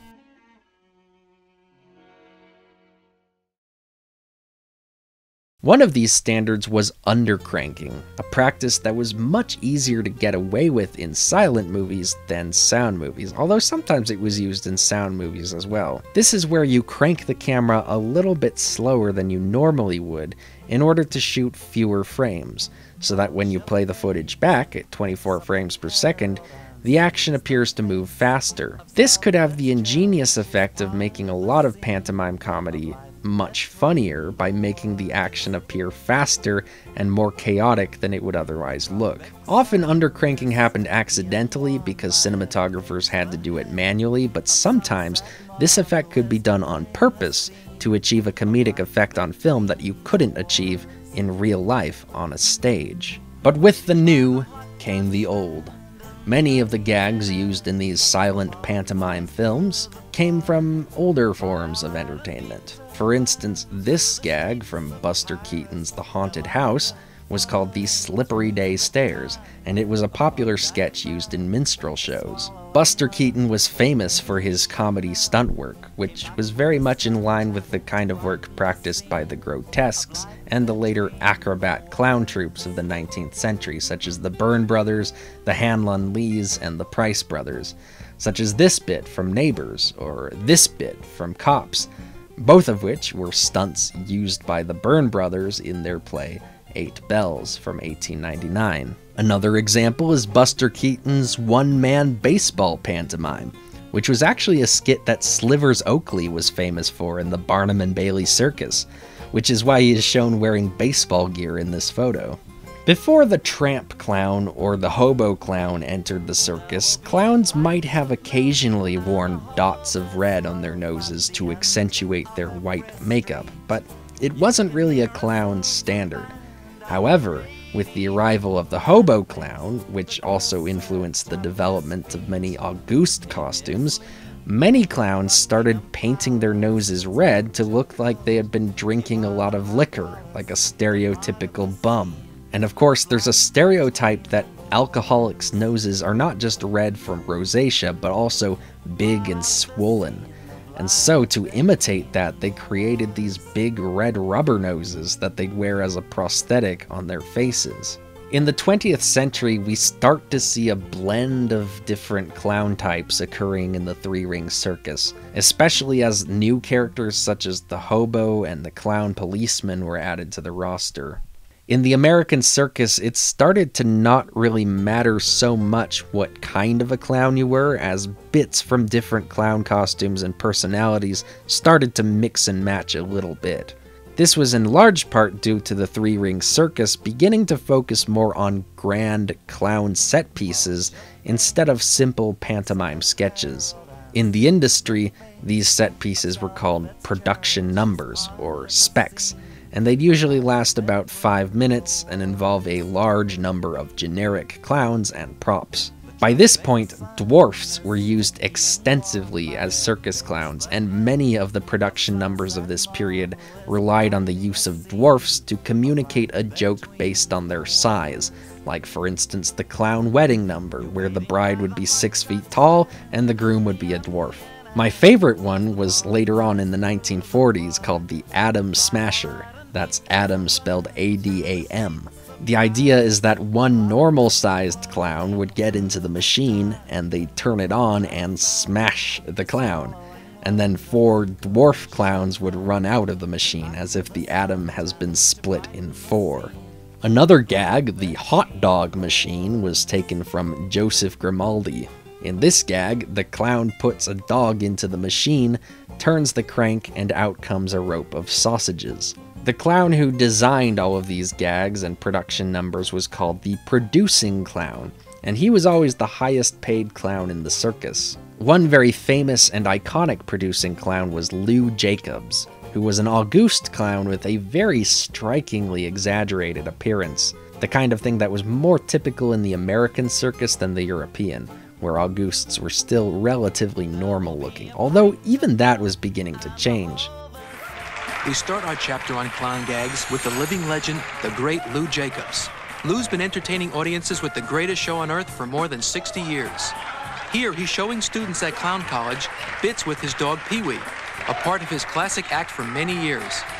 Lou is the only clown ever to have his picture on a United States postage stamp, and he has created some of the most famous clown gags in circus history, including a circus tradition, the renowned clown car. The clown car was inspired by one of those dumb college trends from the 1920s, like flagpole sitting or goldfish swallowing. You know, how college boys back then used to see how many of them they could stuff into a phone booth because they were bored and there wasn't much else to do in the 1920s. Well, this was one idea they had. They took a sedan and removed the seats and then crammed themselves into it at a football game. Then at halftime, they all spilled out of the car and amazed everyone by just how many people fit in there. Lou Jacobs saw this little stunt and made an adaptation for the circus where he would drive around in a contorted position in an absurdly tiny car and pull up to a gas pump operated by dwarfs. Lou Jacobs became something of a mascot for the Ringling Brothers, which by that point had merged with Barnum and Bailey Circus. And that's why, even if you're not really interested in clowns, you might think his appearance looks a little bit familiar. Actually, something similar to the iconic Lou Jacobs Auguste look, minus the tall forehead prosthetic, was popularized before Lou Jacobs adopted it by a European clown named Albert Fratellini, who played a buffoonish Auguste alongside his two brothers, Paul Fratellini, who was dressed more like a traditional Auguste, and Francois, who was the white-face clown of the group. The Fratellini brothers might just be the most famous European clown trio of the 20th century, and they were not just famous, they were respected. They were treated as performing artists rather than lowbrow circus performers, including by the famous French movie director Jean Cocteau, who cast them in his ballet The Nothing Doing Bar. Charlie Chaplin could be considered the most famous tramp clown, but the word hobo never really gets associated with him. Tramps are a vaudeville staple, but the hobo clown is a creature of the circus. Well, the first clown's name that comes to my mind is Emmett Kelly. And Emmett Kelly it is! The most famous hobo clown would probably be Emmett Kelly, who played the biggest role in popularizing hobo clowns in the circus. Sorry, and you know, I understood you're not allowed to speak with your makeup on, are you, Emmett? And it was very hard for him to say, even, wasn't it, Emmett?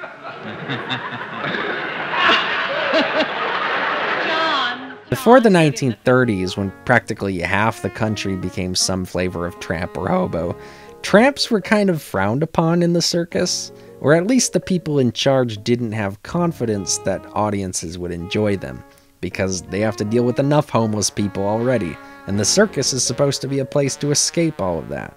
But by the 1930s, the hobo clown became all the rage, because everyone was broke. Everyone felt like a hobo, and so they wanted to see that reflected in their entertainment. A boy in the audience offers Kelly a peanut. Finding the shell too hard to crack, he drags over an available sledgehammer. A single blow, and nothing remains except peanut dust. And this makes him even sadder. "I am a sad and ragged little guy," explained Kelly in his autobiography, who is very serious about everything he attempts, no matter how futile or foolish it appears to be. "I am the hobo who found out the hard way that the deck is stacked, the dice frozen, the race fixed, and the wheel crooked. But there is always present that one tiny forlorn spark of hope, still glimmering in his soul, which makes him keep trying." Emmett Kelly premiered his character Weary Willie at the Ringling Brothers Circus in 1933, a character who he would become nationally famous for in the 1950s when he became the mascot for the Brooklyn Dodgers.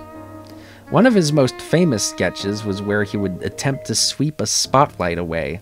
As he swept it, it would grow smaller, and then eventually he makes it small enough to sweep under a rug. The sophistication of the interplay between the clown and the spotlight operator gave this routine a certain artistic poise. There was a pathos to Weary Willie, and it's here that the sad clown leapt off of the drama stage and directly into the circus. Weary Willie was a clown who cried and showed emotion in his performances in a way that wasn't supposed to be mocked, but sympathized with. He was a pathetic character, but there was something gentle and beautiful about his patheticness. He had a way of acting with his face that made you instantly feel compassion for him, a subtlety that seldom had a place in the three-ringed circus. And in fact, Emmett Kelly had a pretty unique status in the Ringling Brothers program because he was allowed to do his own thing and not participate in the specs that all the other clowns had to do. In this way, Emmett Kelly managed to bring humanity back to the American circus clown. He was no longer simply he who gets slapped. Much like Grok or Charlie Chaplin's Little Tramp, Weary Willie felt like a real person.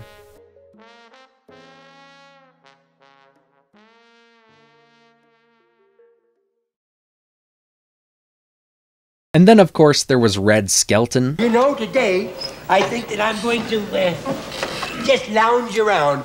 I feel kind of loungy today.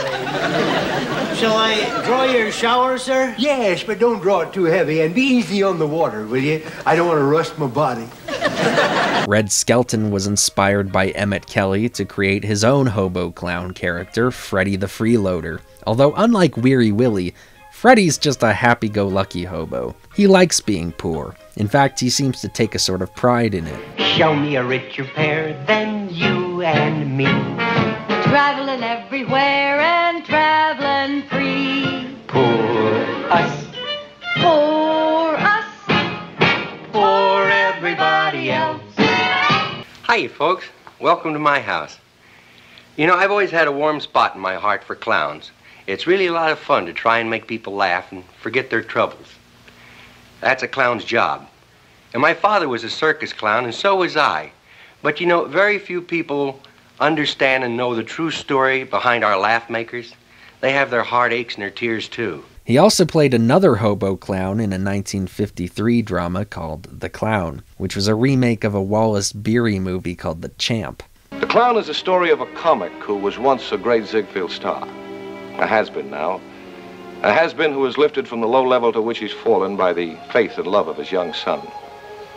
Red Skelton as the Clown brings to the screen an amazing performance. A role that ranges from hilarity to heartbreak. It's a characterization which takes Red from the category of screen comedian to actor extraordinary. Guess what? Goldie's got me a television deal.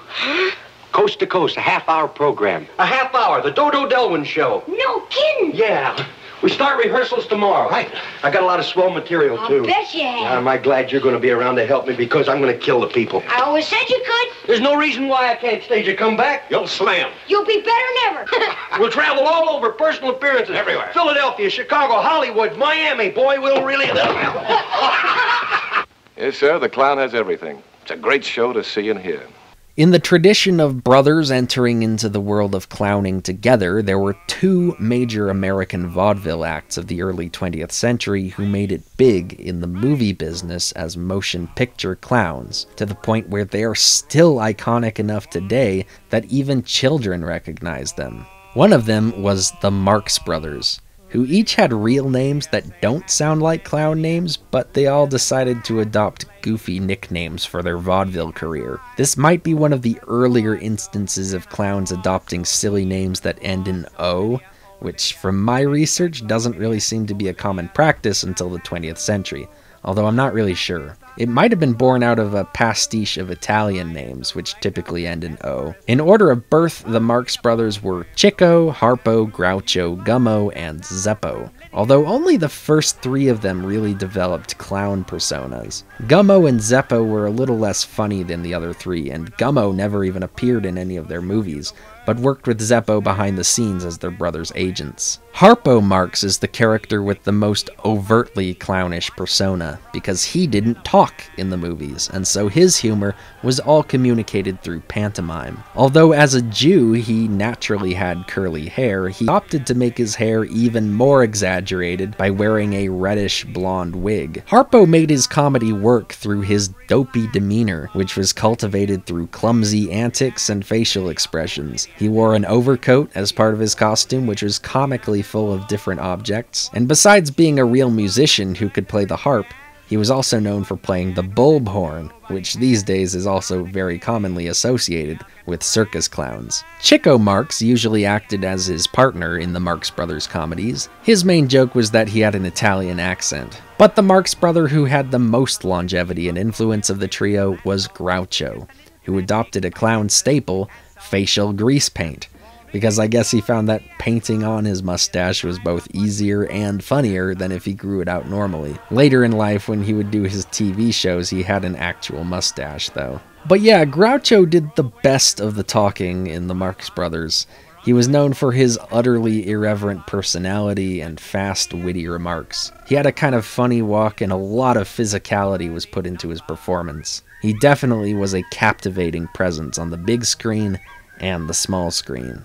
The famous mirror scene from Duck Soup, where Harpo, disguised as Groucho, pretends to be Groucho's reflection, was a bit that used to be practiced in the old clown entrees, where one clown would accidentally break a large mirror, and so in order to cover up the fact that the mirror was broken, he would pretend to be the reflection of the other clown. The other major vaudeville brother trio to hit the big screen in the 1930s was the Three Stooges. They were only sort of a trio, and not all of them were brothers. Larry Fine, real name Louis Feinberg, was not related to the other two. But there was a third brother. You see, originally on vaudeville it was Ted Healy and his stooges, Moe, Shemp, and Larry. Moe and Shemp were brothers, but then when they moved to pictures, Shemp was replaced by their other brother, Curly, who was bald. I guess that was the joke. The Three Stooges are surprisingly vulgar entertainment for the 1930s.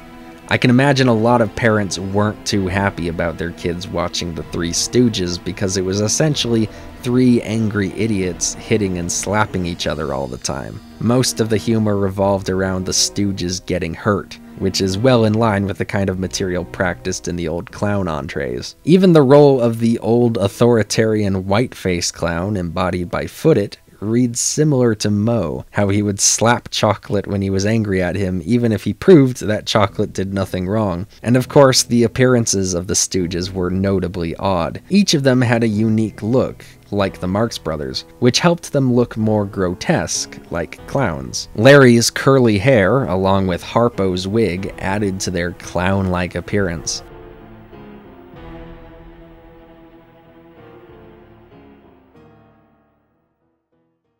But while I'm talking about motion picture clowns, I'd be remiss if I didn't mention Koko the Clown from Out of the Inkwell. Out of the Inkwell was a series of short cartoons that combined live-action footage of Max Fleischer, the creator, with cartoon animation of his white-faced clown character, Koko.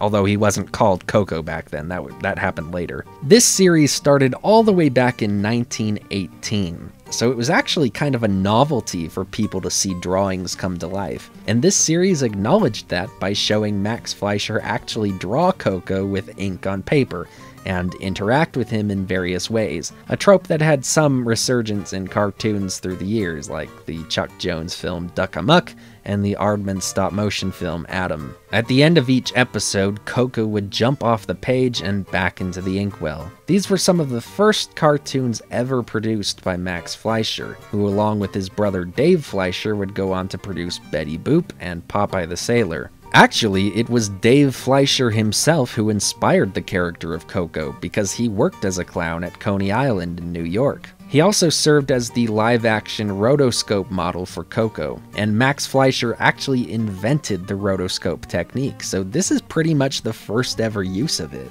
After cartoons went to sound, Out of the Inkwell was discontinued, but Koko still did make appearances in some Betty Boop cartoons from the 1930s, including this one where he's rotoscoped from footage of Cab Calloway. Clowns, therefore, were important to the earliest development of animation, and not just because Koko happened to be a clown. I think there was a lot of influence on cartooning from the world of clowns. I mean, we can look at Little Nemo for a start. Now, Winsor McCay was the guy who did that famous Gertie the Dinosaur cartoon, which is like the first cartoon ever made or something like that. But he also did regular comic strip cartoons back in the day during the turn of the century, and one of them was Little Nemo in Slumberland, which was a very innovative comic strip for its time. Many of the characters in Slumberland have designs that are clearly influenced by clowns, such as Pokoko, who is very clearly dressed like Harlequin. Slumberland might as well be called Clownland. The most famous of these characters was a villainous, cigar-smoking, clown-like character named Flip, who you can see come to life in this motion picture adaptation Winsor McCay made in 1911. And actually, this movie is even older than Gertie the Dinosaur, so this one really is one of the first cartoons ever made. And you know what? Winsor McCay was also a vaudeville performer, and he used to show these cartoons in his vaudeville shows.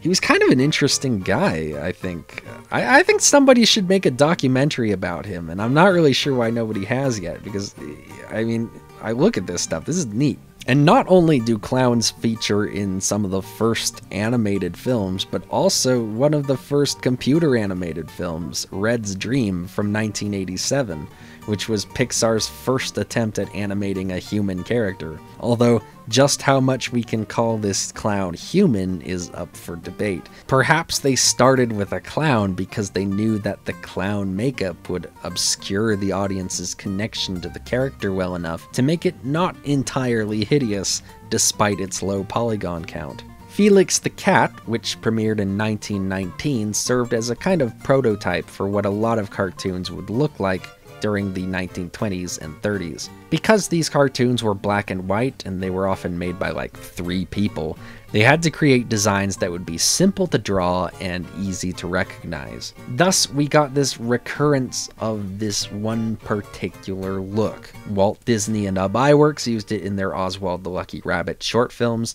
and then eventually in Mickey Mouse. Ub Iwerks then used it for his own character Flip the Frog, and around the same time, Leon Schlesinger's Looney Tunes series for Warner Brothers premiered a character created by Hugh Harman and Rudolph Isling called Bosko. Well, here I is, and I sure feel good. Oh, you feel good, do you? Yeah, I was just out of the pen. Well, who are you? Who is I? I was Bosko. That's who I ain't nobody else except Bud. Bosko, eh? All right, Bosko, show me what you can do. Okay, boss. What's this here?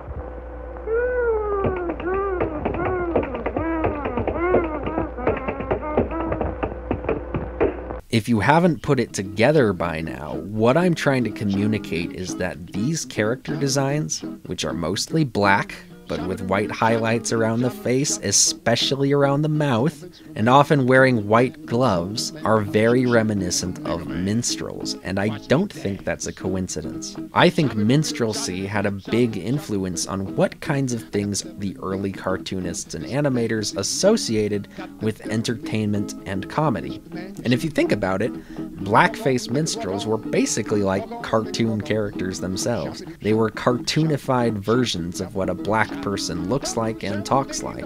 By this point, minstrel shows were mostly out of fashion, but minstrelsy as an art form was still alive and kicking, and it was used in many motion pictures at the time to evoke a sort of nostalgic, old American feeling in the audience. For the grandparents out there. Well, son, you see, first he put on his blackface, you know, the burnt cork, and then the band would start playing. I tell you what, son, you stay here with Mr. Green and use your imagination. You gotta visualize it, boy. Visualize it. Now, first came the music, like this.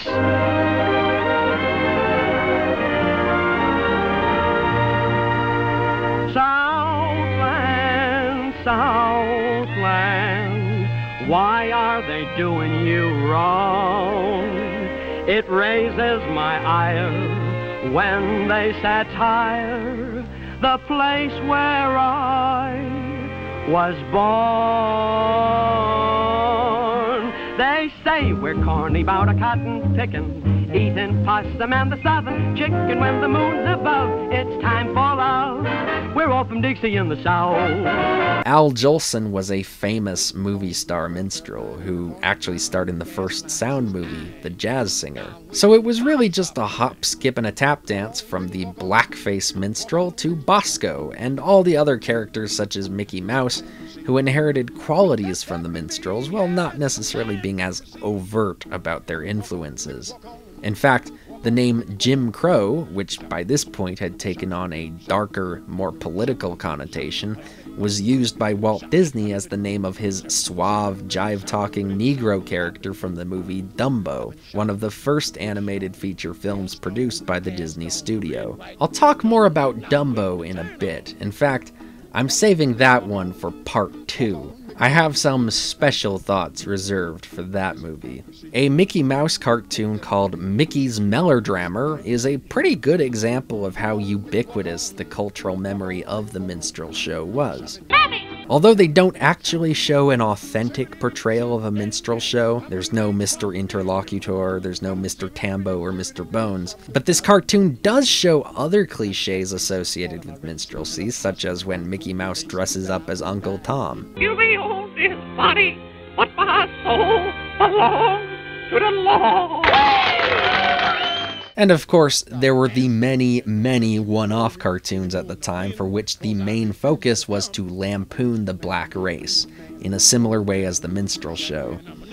These cartoons would show black people with very exaggerated appearances, giant pale mouths and tiny round ears that often make them look more like monkeys than human beings. They're usually shown to be lazy, dim-witted, or foolish, covered with references to black cliches like picking cotton. The most infamous of these is called Scrub Me Mama with a Boogie Beat, and what's striking about this cartoon is how the one character in it, who's supposed to be the sexually attractive black girl, notably has much, much lighter skin than the rest of them, which definitely says something about the way white animators viewed skin color in connection to beauty.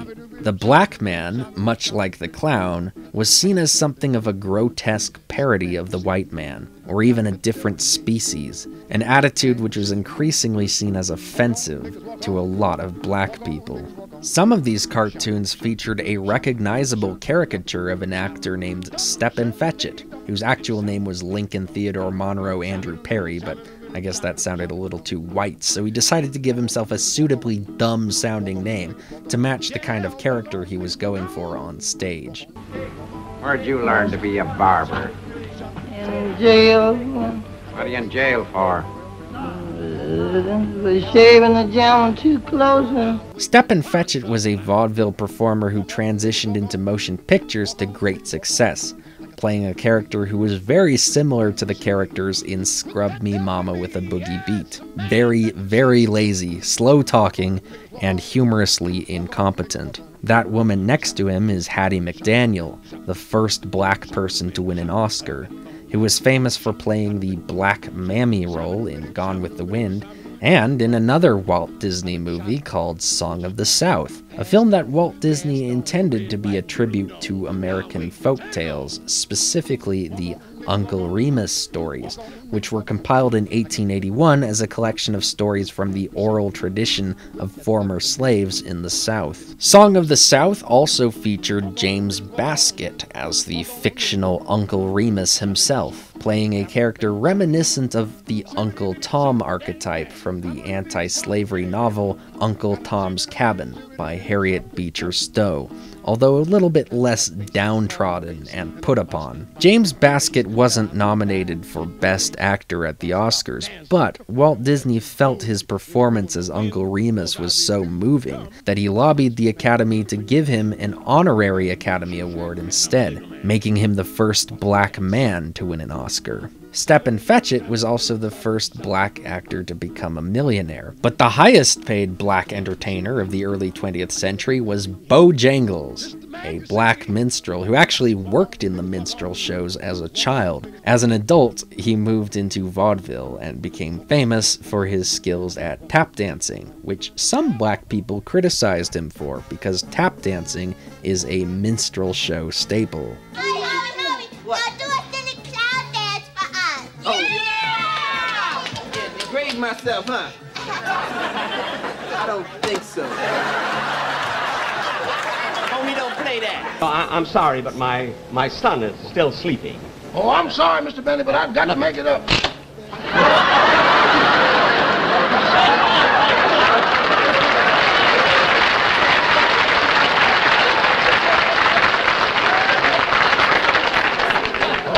Mr. Benny, calm down. 12 years old? He has a thyroid condition. Eddie Anderson was the first black person to have a regular role on a popular radio show, the Jack Benny program. He, along with Jack Benny, were also vaudeville performers. And on the Jack Benny show, which eventually migrated to television in the 1950s, he played the role of Jack Benny's valet, Rochester.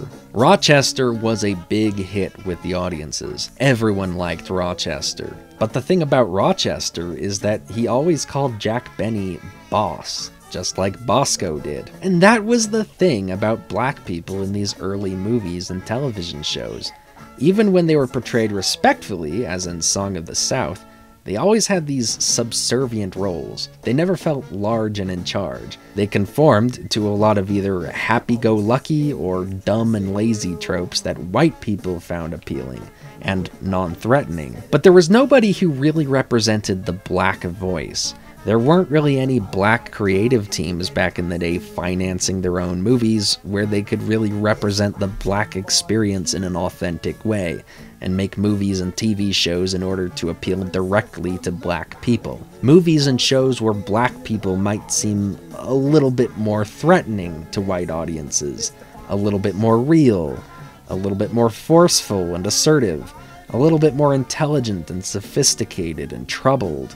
In this way, the preponderance of black people in entertainment could be seen as basically black people carrying on the art of minstrelsy into a more sophisticated era. While blackface clowning was still being practiced as nostalgic fare in film, it simply wasn't going to cut it anymore to do entire shows with white people masquerading as black people. Audiences wanted to see real black actors play stereotypical roles that in the past were usually assigned to white people in blackface. And so you got a little bit more authenticity and charm out of these performances when they were played by real black people. And it also gave a chance for these roles to have a little bit more humanity. And with humanity came reflection. In the 1950s, blackface was starting to feel a little bit weird.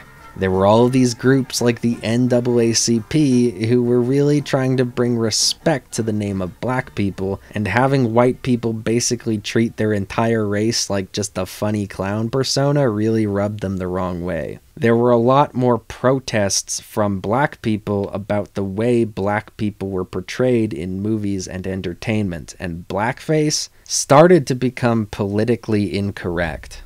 There was a popular radio show in the 1930s called Amos and Andy, which was about black people, but the players were all white people doing fake black voices. When the show moved to television in the 1950s, they decided it would be weird if they still had white people playing them, so they recast the whole show to use black actors instead. I'd rather see a minstrel show than any other show I know. All those comical folks with their riddles and jokes.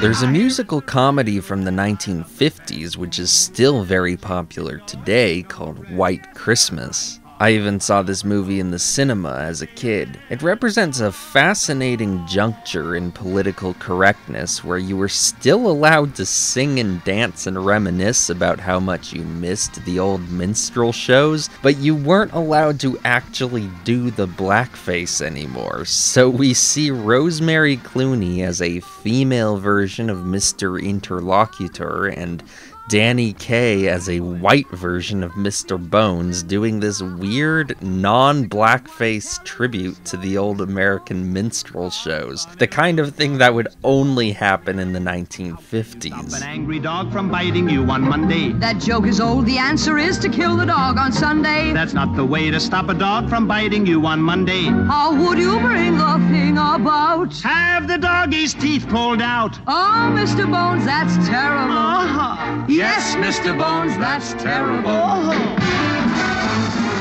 And it's especially fascinating when you realize that Bing Crosby did blackface 12 years earlier in the movie that inspired White Christmas, Holiday Inn, singing a song about Abraham Lincoln. He's playing a black man singing about how grateful he is for the white man setting him free. You see the dynamic here? It's subtle, well-meaning even if it was fast going out of date. Just like how that Mickey Mouse cartoon was actually a pretty pro-black, anti-slavery cartoon, they just happened to be doing it in blackface. Certain jokes, that at least what were considered jokes 10, 20 years ago, are now unsayable as a result of certain tensions that exist. For instance, certain racial jokes. Mm-hmm. You couldn't have a minstrel show now, could you, in Hollywood? No. Do you regret this? Well, I liked minstrel shows because I was brought up in that era. But I think it's wrong today. I think the colored people have such a struggle today that I don't think there should be any jokes connected with them. Well, but then shouldn't it also be said that they oughtn't to have been Irish jokes back when they were having a terrible time and dying like flies in Ireland? There shouldn't have been Jewish jokes when they were fighting their ways out of the ghettos and so on and so forth. I still resent Jewish jokes publicly, and Irish jokes, and Catholic jokes. Please welcome comedian and former presidential candidate, aren't they all, Pat Paulson.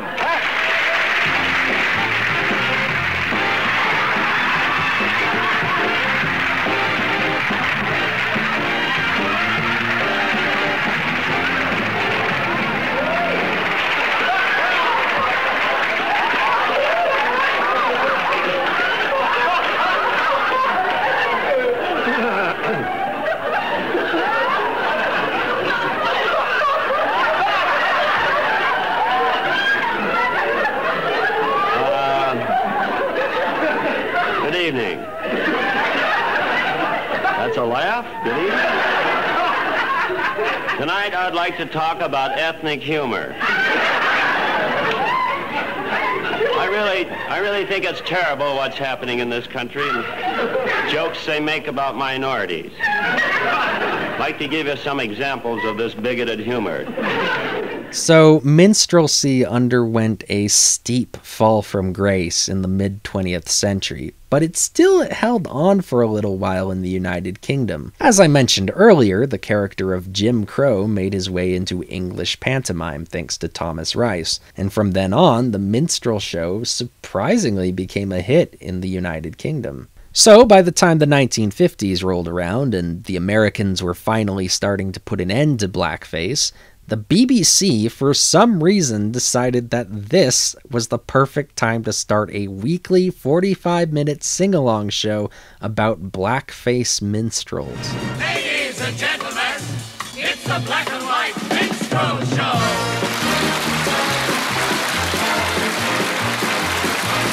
It's an interesting artifact, to say the least. Right when the civil rights movement was happening in America and blackface was becoming an obscene taboo, the BBC decides to make the biggest, most public spectacle of a display of blackface minstrelsy that television has ever seen. It seems like a remarkably tone-deaf move in retrospect, although at the time, there wasn't really much pushback against it. A lot of people realized how weird this show was at the time, but it was generally pretty popular.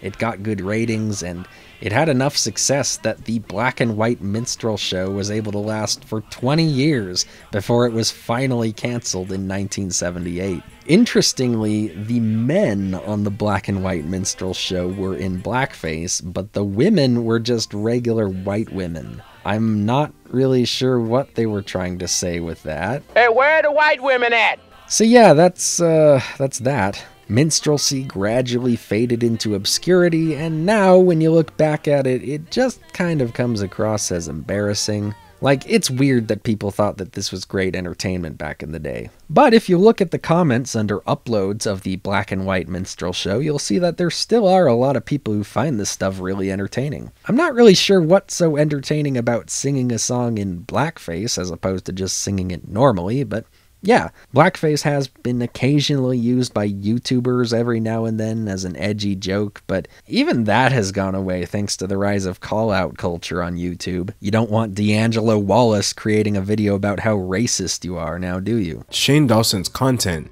is not just blackface, it's literal minstrelsy. I bet you didn't think clicking on a video about clowns would get you a history of blackface, but here we are. If this were a proper video about blackface, I'd go into detail about digital blackface and other stuff like that, but since I'm really only trying to focus on blackface's relationship to clowns, let's move on to mimes. Do we actually want to talk about mimes? Do we actually want to acknowledge their existence? There's a whole page on TV tropes dedicated to mimes being lame. Are you aiming for these people? No. Maybe that mime. Everyone hates mimes, don't they? Well, I like them.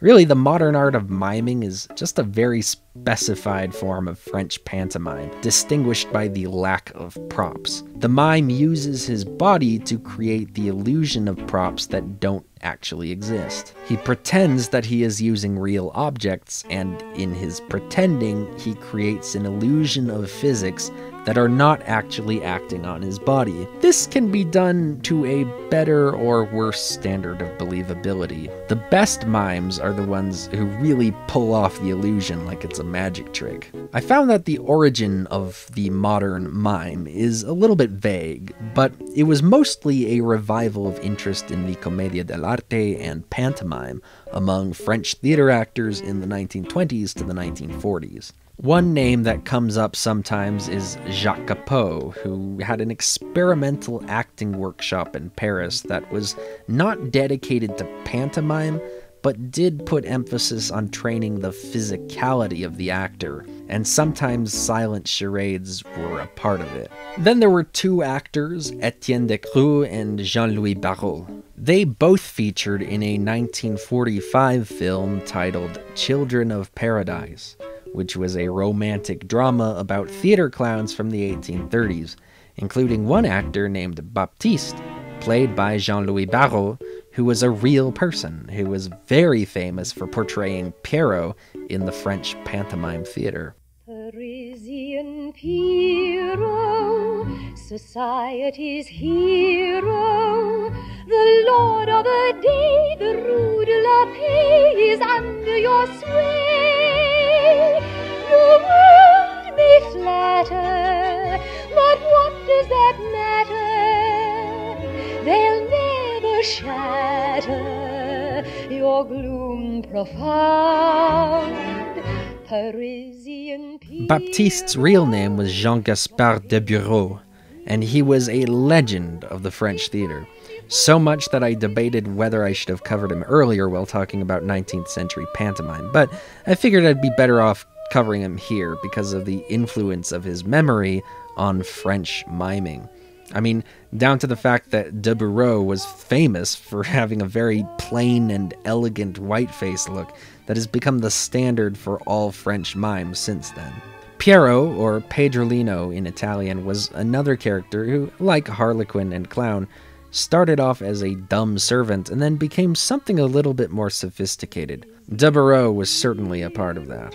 With him, the role of Pierrot was entirely removed from its origins, and then expanded until it ended up occupying the entire piece. Pierrot, under the flower and tunic of that illustrious actor, assumed the airs of a master, and an aplomb unsuited to the character.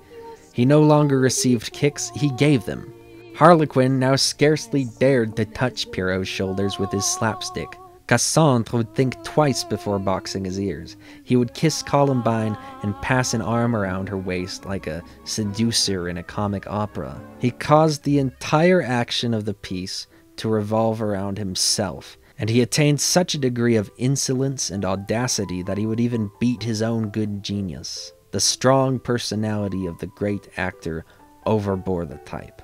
So basically, de Bureau took the Pierrot character and did whatever he wanted with him. In the film Children of Paradise, which is often lauded as one of the great French movies, Jean-Louis Barrault's version of de Bureau is pretty much a sad clown. He goes through a sort of love triangle with two other men desiring the affections of a single woman, and this is represented in the pantomimes they act out on stage. Pierrot falls in love with the statue, and naturally the statue does not respond to his affection.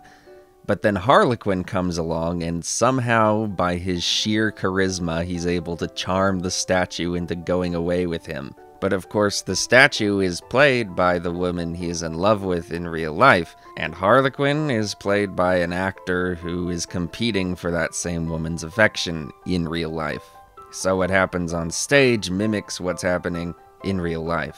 There was also another movie from 1951 about de Bureau, this one being just called De Bureau, starring Sacha Guitry. It's clear that de Bureau has a certain cultural value in France that we in the English-speaking world just aren't very well aware of. But only in France, it was in the 19th century with the French Pierrot that mime had an important style. And then it vanished, lack of schools. And when it has been re-established, through Etienne Decroux, who was my teacher at the start, and he was also the teacher of Jean-Louis Barrault, I think that the film Les Enfants du Paradis has shown to the public that there was a tradition of mime in the 19th century, but we couldn't recreate this tradition in the 20s. We had really to recreate a modern form, which does not mean that the pantomime romantique is not valid anymore, but we had to recreate because we lost the grammar, the language of the romantic style. The most famous French mime was Marcel Marceau, who featured in the Mel Brooks comedy Silent Movie with, ironically, the only audible line in the film. No! Marcel Marceau is perhaps one of the most pretentious clowns of all time. He's the kind of guy who you'd find a videotape of at the library, and then you put it into your VCR and get treated to a bunch of classical music.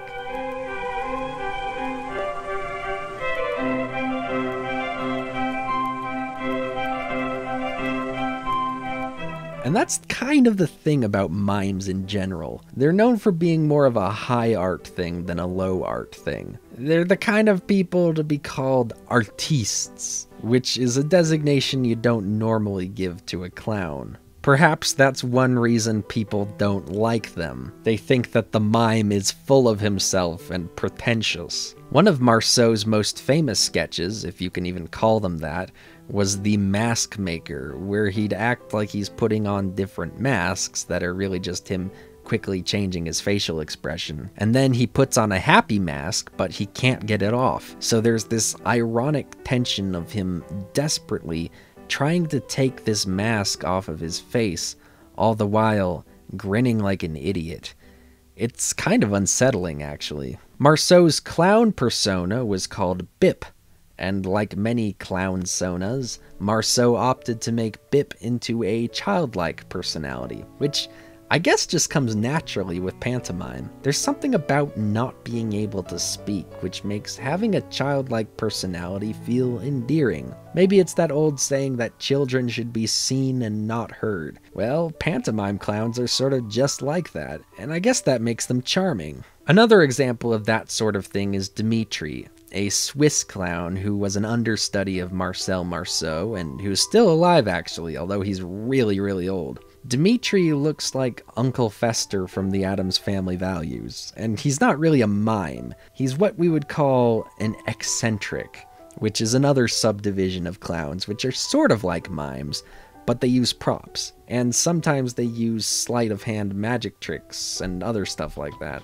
But importantly, they don't talk. One eccentric who I really like is Avner the Eccentric. Perhaps the most popular modern pantomime eccentric is Mr. Bean. The Mr. Bean TV show, which ran for 15 episodes in the early 90s, shows Mr. Bean falling out of the sky onto a cobblestone street, which sets up what kind of a person Mr. Bean is. As a person, I don't like him at all. I think he's very odd and pretty weird and not very nice.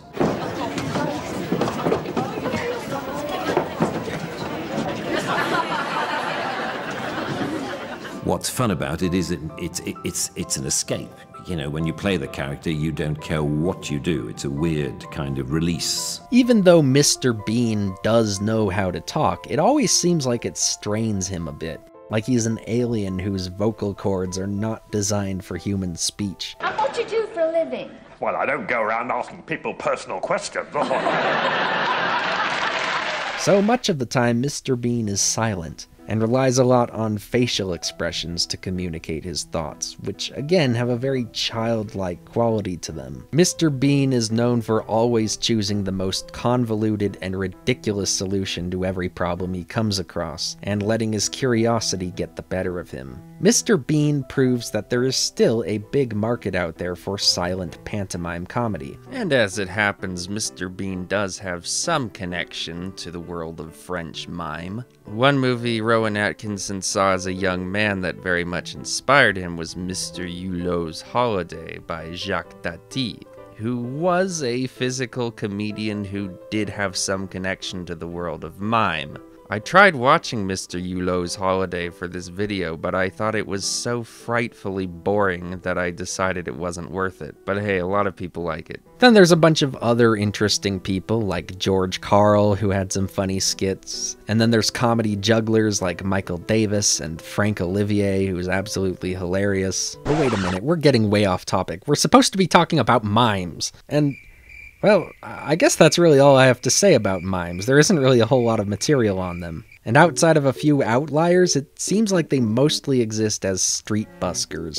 They're kind of a joke that everyone is familiar with. Like, everyone knows what a mime is, and if you think about it, it's kind of weird that everyone knows what a mime is. For something that's so niche, it's strange how prevalent our understanding is. And I think that's just because a lot of mimes used to hang out in places like New York City, which were very heavily trafficked areas.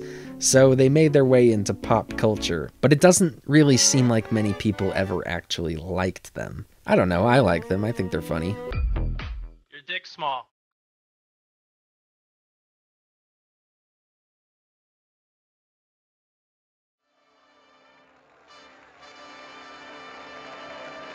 But I guess that raises a valuable question.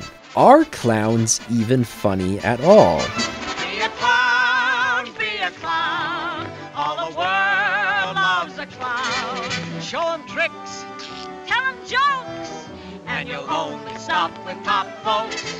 I mean, in general, is there something inherently funny about dressing up like an idiot and putting on face paint? I mean, I just don't really see it. I guess what's important to realize is that there really isn't anything inherently funny about the look of a clown, even though clowns are inherently funny looking. There is nothing inherently funny about being funny looking. The appearance of a clown is just something that evolved over a long period of time. And the face paint was just an evolution out of the tradition of actors wearing theater masks, which was something that had nothing to do with comedy per se. It just sort of came about this way because comedy held on to the theater mask tradition for longer than other forms of drama. The clown visage is associated with comedy because of the clowns themselves, and not the other way around. It's sort of like how the blue aliens in James Cameron's Avatar are not inherently funny to look at, but when Ben Stiller comes on stage at the Oscars dressed as one of those blue aliens with blue makeup, it's supposed to be hilarious. But I will tell you one thing. When I watch old videos of clowns performing, I do hear a lot of laughter in the audience. People actually did find clowns funny. These jokes worked on people back then, especially children. And that's another thing. People figured out a long time ago that children really respond well to clowns, just as they respond well to cartoons. And so just in the same way that cartoons were eventually pigeonholed over time as children's entertainment, a lot of clowns decided to make appealing to children the main focus of their career. Many clowns today do freelance work. They are not necessarily associated with a circus or a theater troupe, but maybe they work for an agency that hires out clowns to birthday parties, for instance. I go to a party, I make people laugh, and I make cool stuff like this. You get a bunch of kids rocking around these. 3D! Clowns these days really get a kick out of entertaining children, and it seems to work. I think children like being entertained by adults.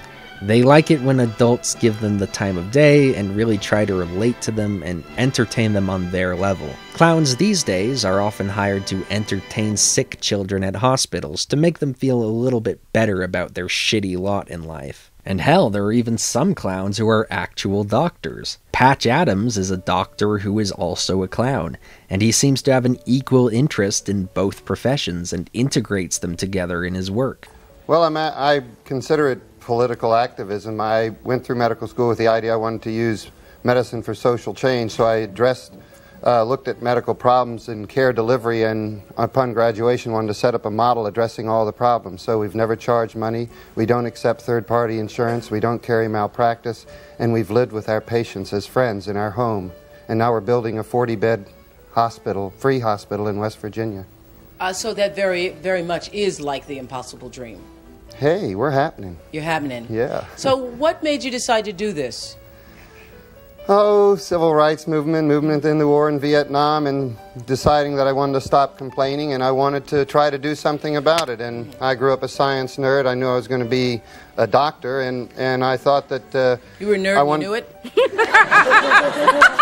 A lot of nerds do it. A lot of nerds. And so I thought that the best thing for me to do would be to try to set up a model for change, since greed's probably a major disease in our society. If we took the most expensive thing in America and gave it away for free. So you're one of those people who actually practice what you preach. Absolutely. He has a non-profit hospital where he treats patients for free, and he has a holistic philosophy about medicine where he believes that mental well-being and social well-being are very important to physical health, and he prioritizes putting patients in a welcoming environment and making sure they are as happy as possible while undergoing treatment. Because there's all this negativity about amputation, oh my God, when the truth is I haven't felt that at all. I felt, wow, I'm going to have a healthy foot for dancing and for clowning and for whatever else I need, where before there was a concern that I would never have that. So free at last, free at last. They even made a movie about him back in the 90s, starring Robin Williams, and yeah, it was a massive piece of shit. It was terrible. But Patch Adams did say that while the movie was bad, at least Robin Williams was the perfect choice to play him. And I have to admit that of all the wonderful comedic actors that there are, he's definitely the one that I was thrilled to play me. First, the movie embarrassed me. Two things sell in films, humor and violence, and I had a lot of humor, not much violence, but it doesn't show the political me. Everything I do comes from a motivation to make a world of peace and justice and care for everybody, basically ending capitalism. And so we took the most expensive thing in America, healthcare, and gave it away for free as just one of our gestures. I guess I forgave the movie a couple of years ago because I realized from many, many thousands of letters from people saying the movie moved them towards peace and justice, and so I can't really complain about a film that does that.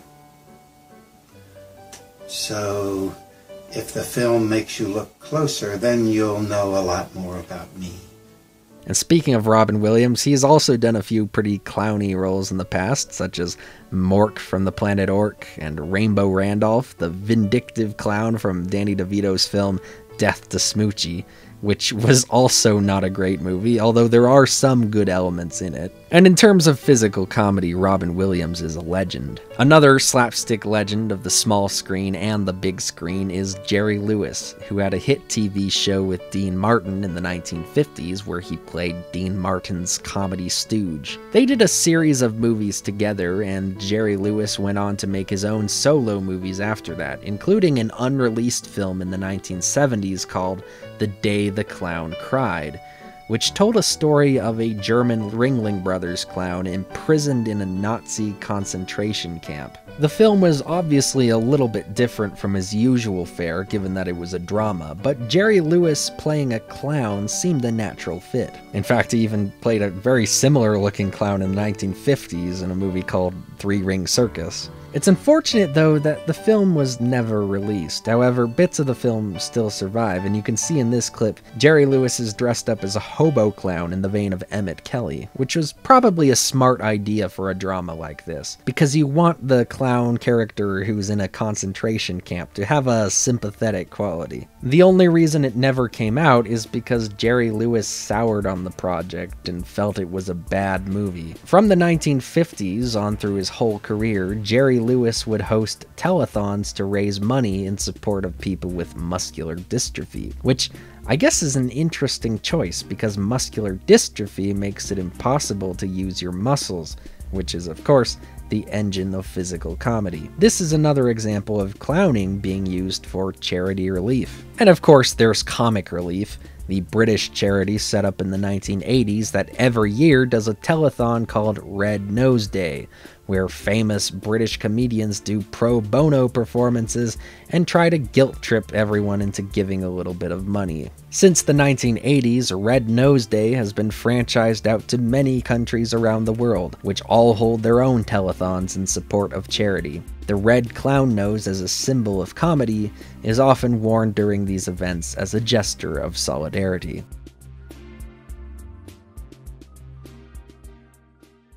And while we're just talking about random shit, I might as well bring up rodeo clowns. What is a rodeo clown? Well, as someone who has never been to a rodeo before, and never will, to be honest, I never entirely knew what a rodeo was. And I still don't. From what I can gather, a rodeo is basically like a Mexican circus. The main attraction is where they tie a rope around a bull's tummy to get him to kick, because, you know, how the fuck else is he gonna get the rope off? Then they poke at the bull with sticks to get him angry and just annoy the fuck out of him inside the ring, and I guess that's supposed to be entertaining? The only entertaining thing to me would be to see one of these guys get what he fucking deserves and get gored to death. And while we're at it, these motherfuckers have got to go. So what's the deal with rodeo clowns? You might think that a rodeo clown is just a clown who works at a rodeo, but no. For one thing, they're dressed differently. They've got these lame cowboy outfits that they wear. Rodeo clowns perform the dual function of entertaining the audience and also distracting the bulls. Then there are the barrel men, who I guess are just supposed to hide in a barrel? You know what? Maybe this topic just isn't for me. Sorry, I tried. Fuck rodeo clowns and fuck the rodeo. If you want to learn more about that, watch a different video. Anyway, what's next? I guess I can talk about Bozo. Introducing Bozo, the world's most famous clown.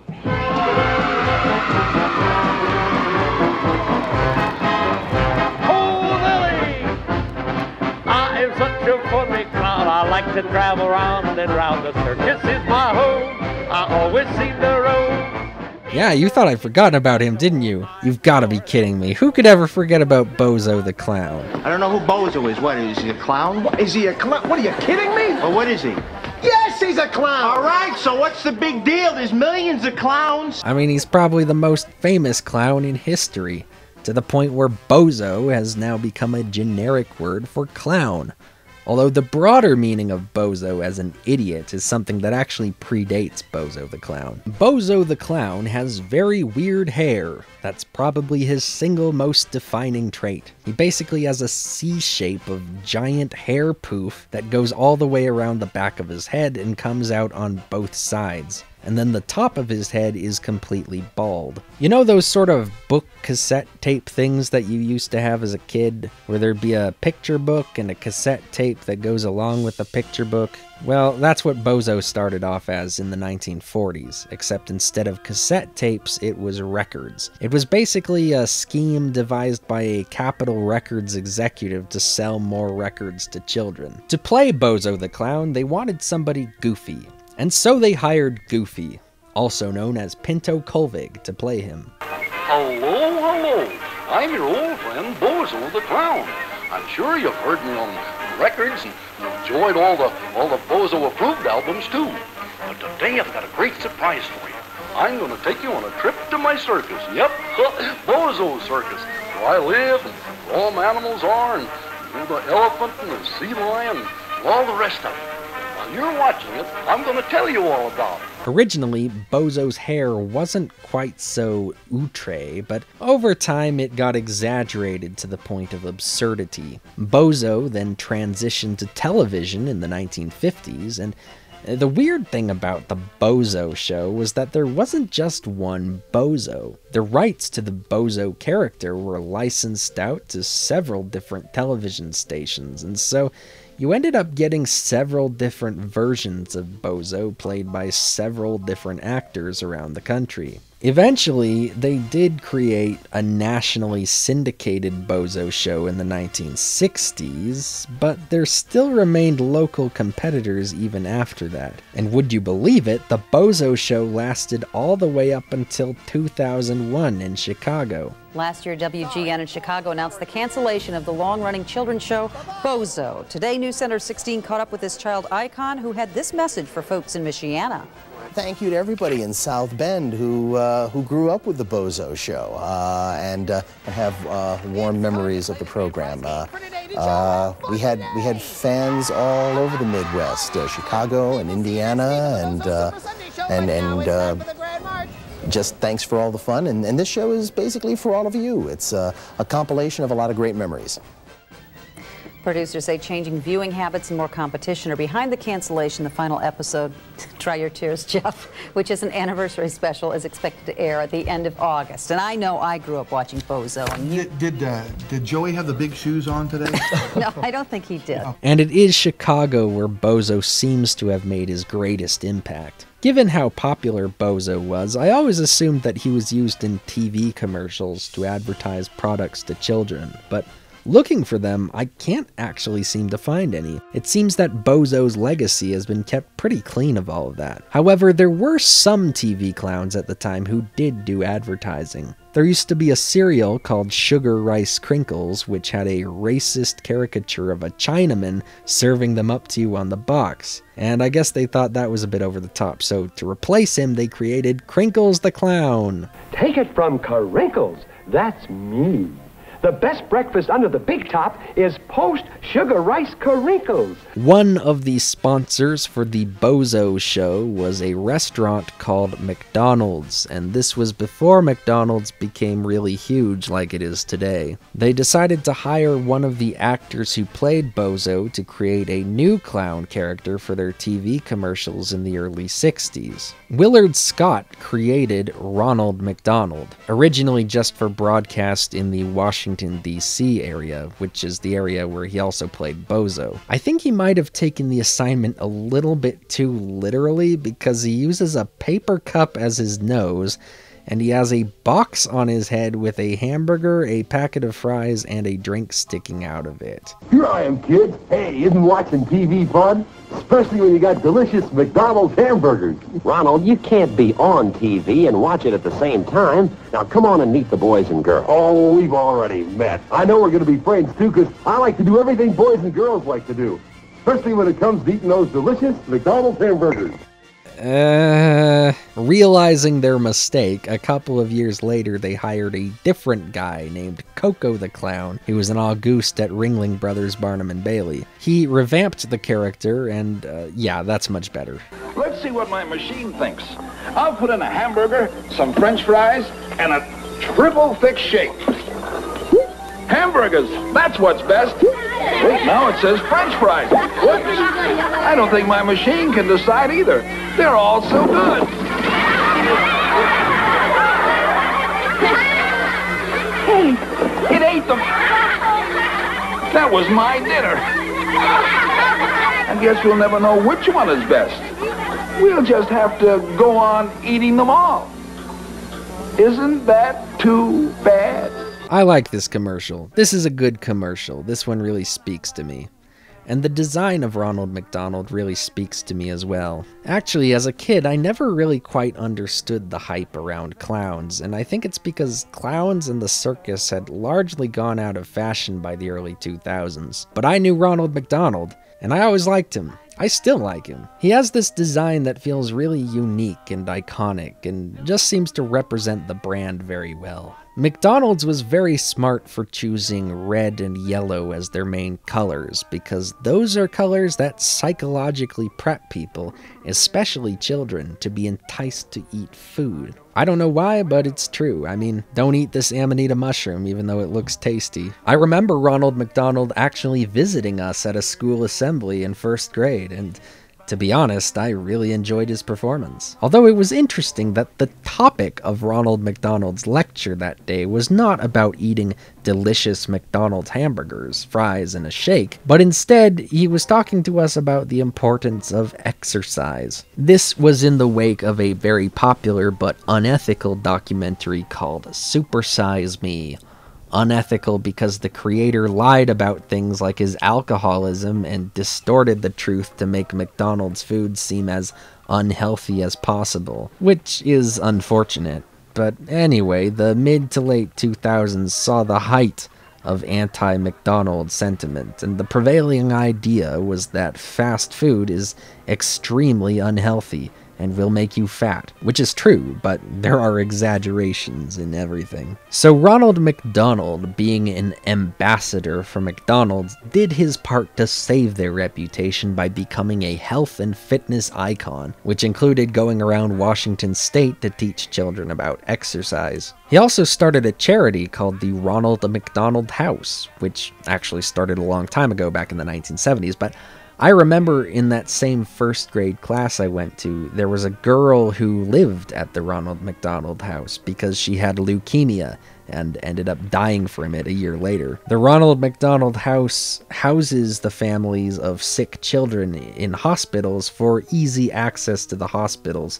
free of charge. There are a bunch of other things that the Ronald McDonald House does, and I can't vouch for them as a charity, but they seem to be doing some good work. To go along with Ronald's fun-loving persona, McDonald's went a little extra in the 1970s and created a thing called McDonaldland, which was not a real place, but it was an imaginary place, like Slumberland from Little Nemo, where children could go in their minds and be greeted by Ronald McDonald and his gang of Sid and Marty Krofft ripoffs. There was Mayor McCheese, Grimace, and the Hamburglar. McDonaldland gave the McDonald's advertising team a whole new world to explore, and helped stimulate children by inviting them to use their imaginations. It made McDonald's food an ever-present part of the imaginary life of the American child. By the time I was watching television, McDonaldland had been cancelled in favor of the Justin Timberlake I'm Lovin' It campaign, which is still going on to this day.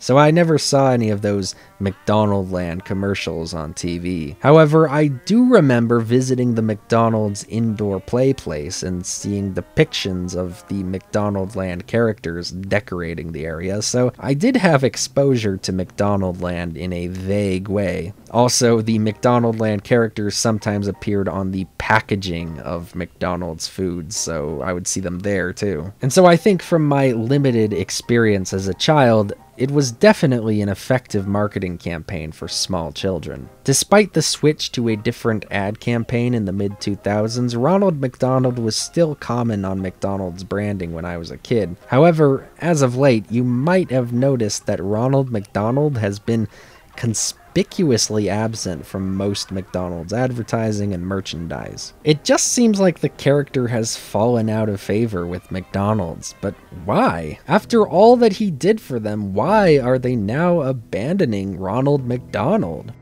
Well, the reason for this might just take us back further than you would expect, because besides the funny clown and the sad clown, there is another aspect to the clown that we have so far overlooked.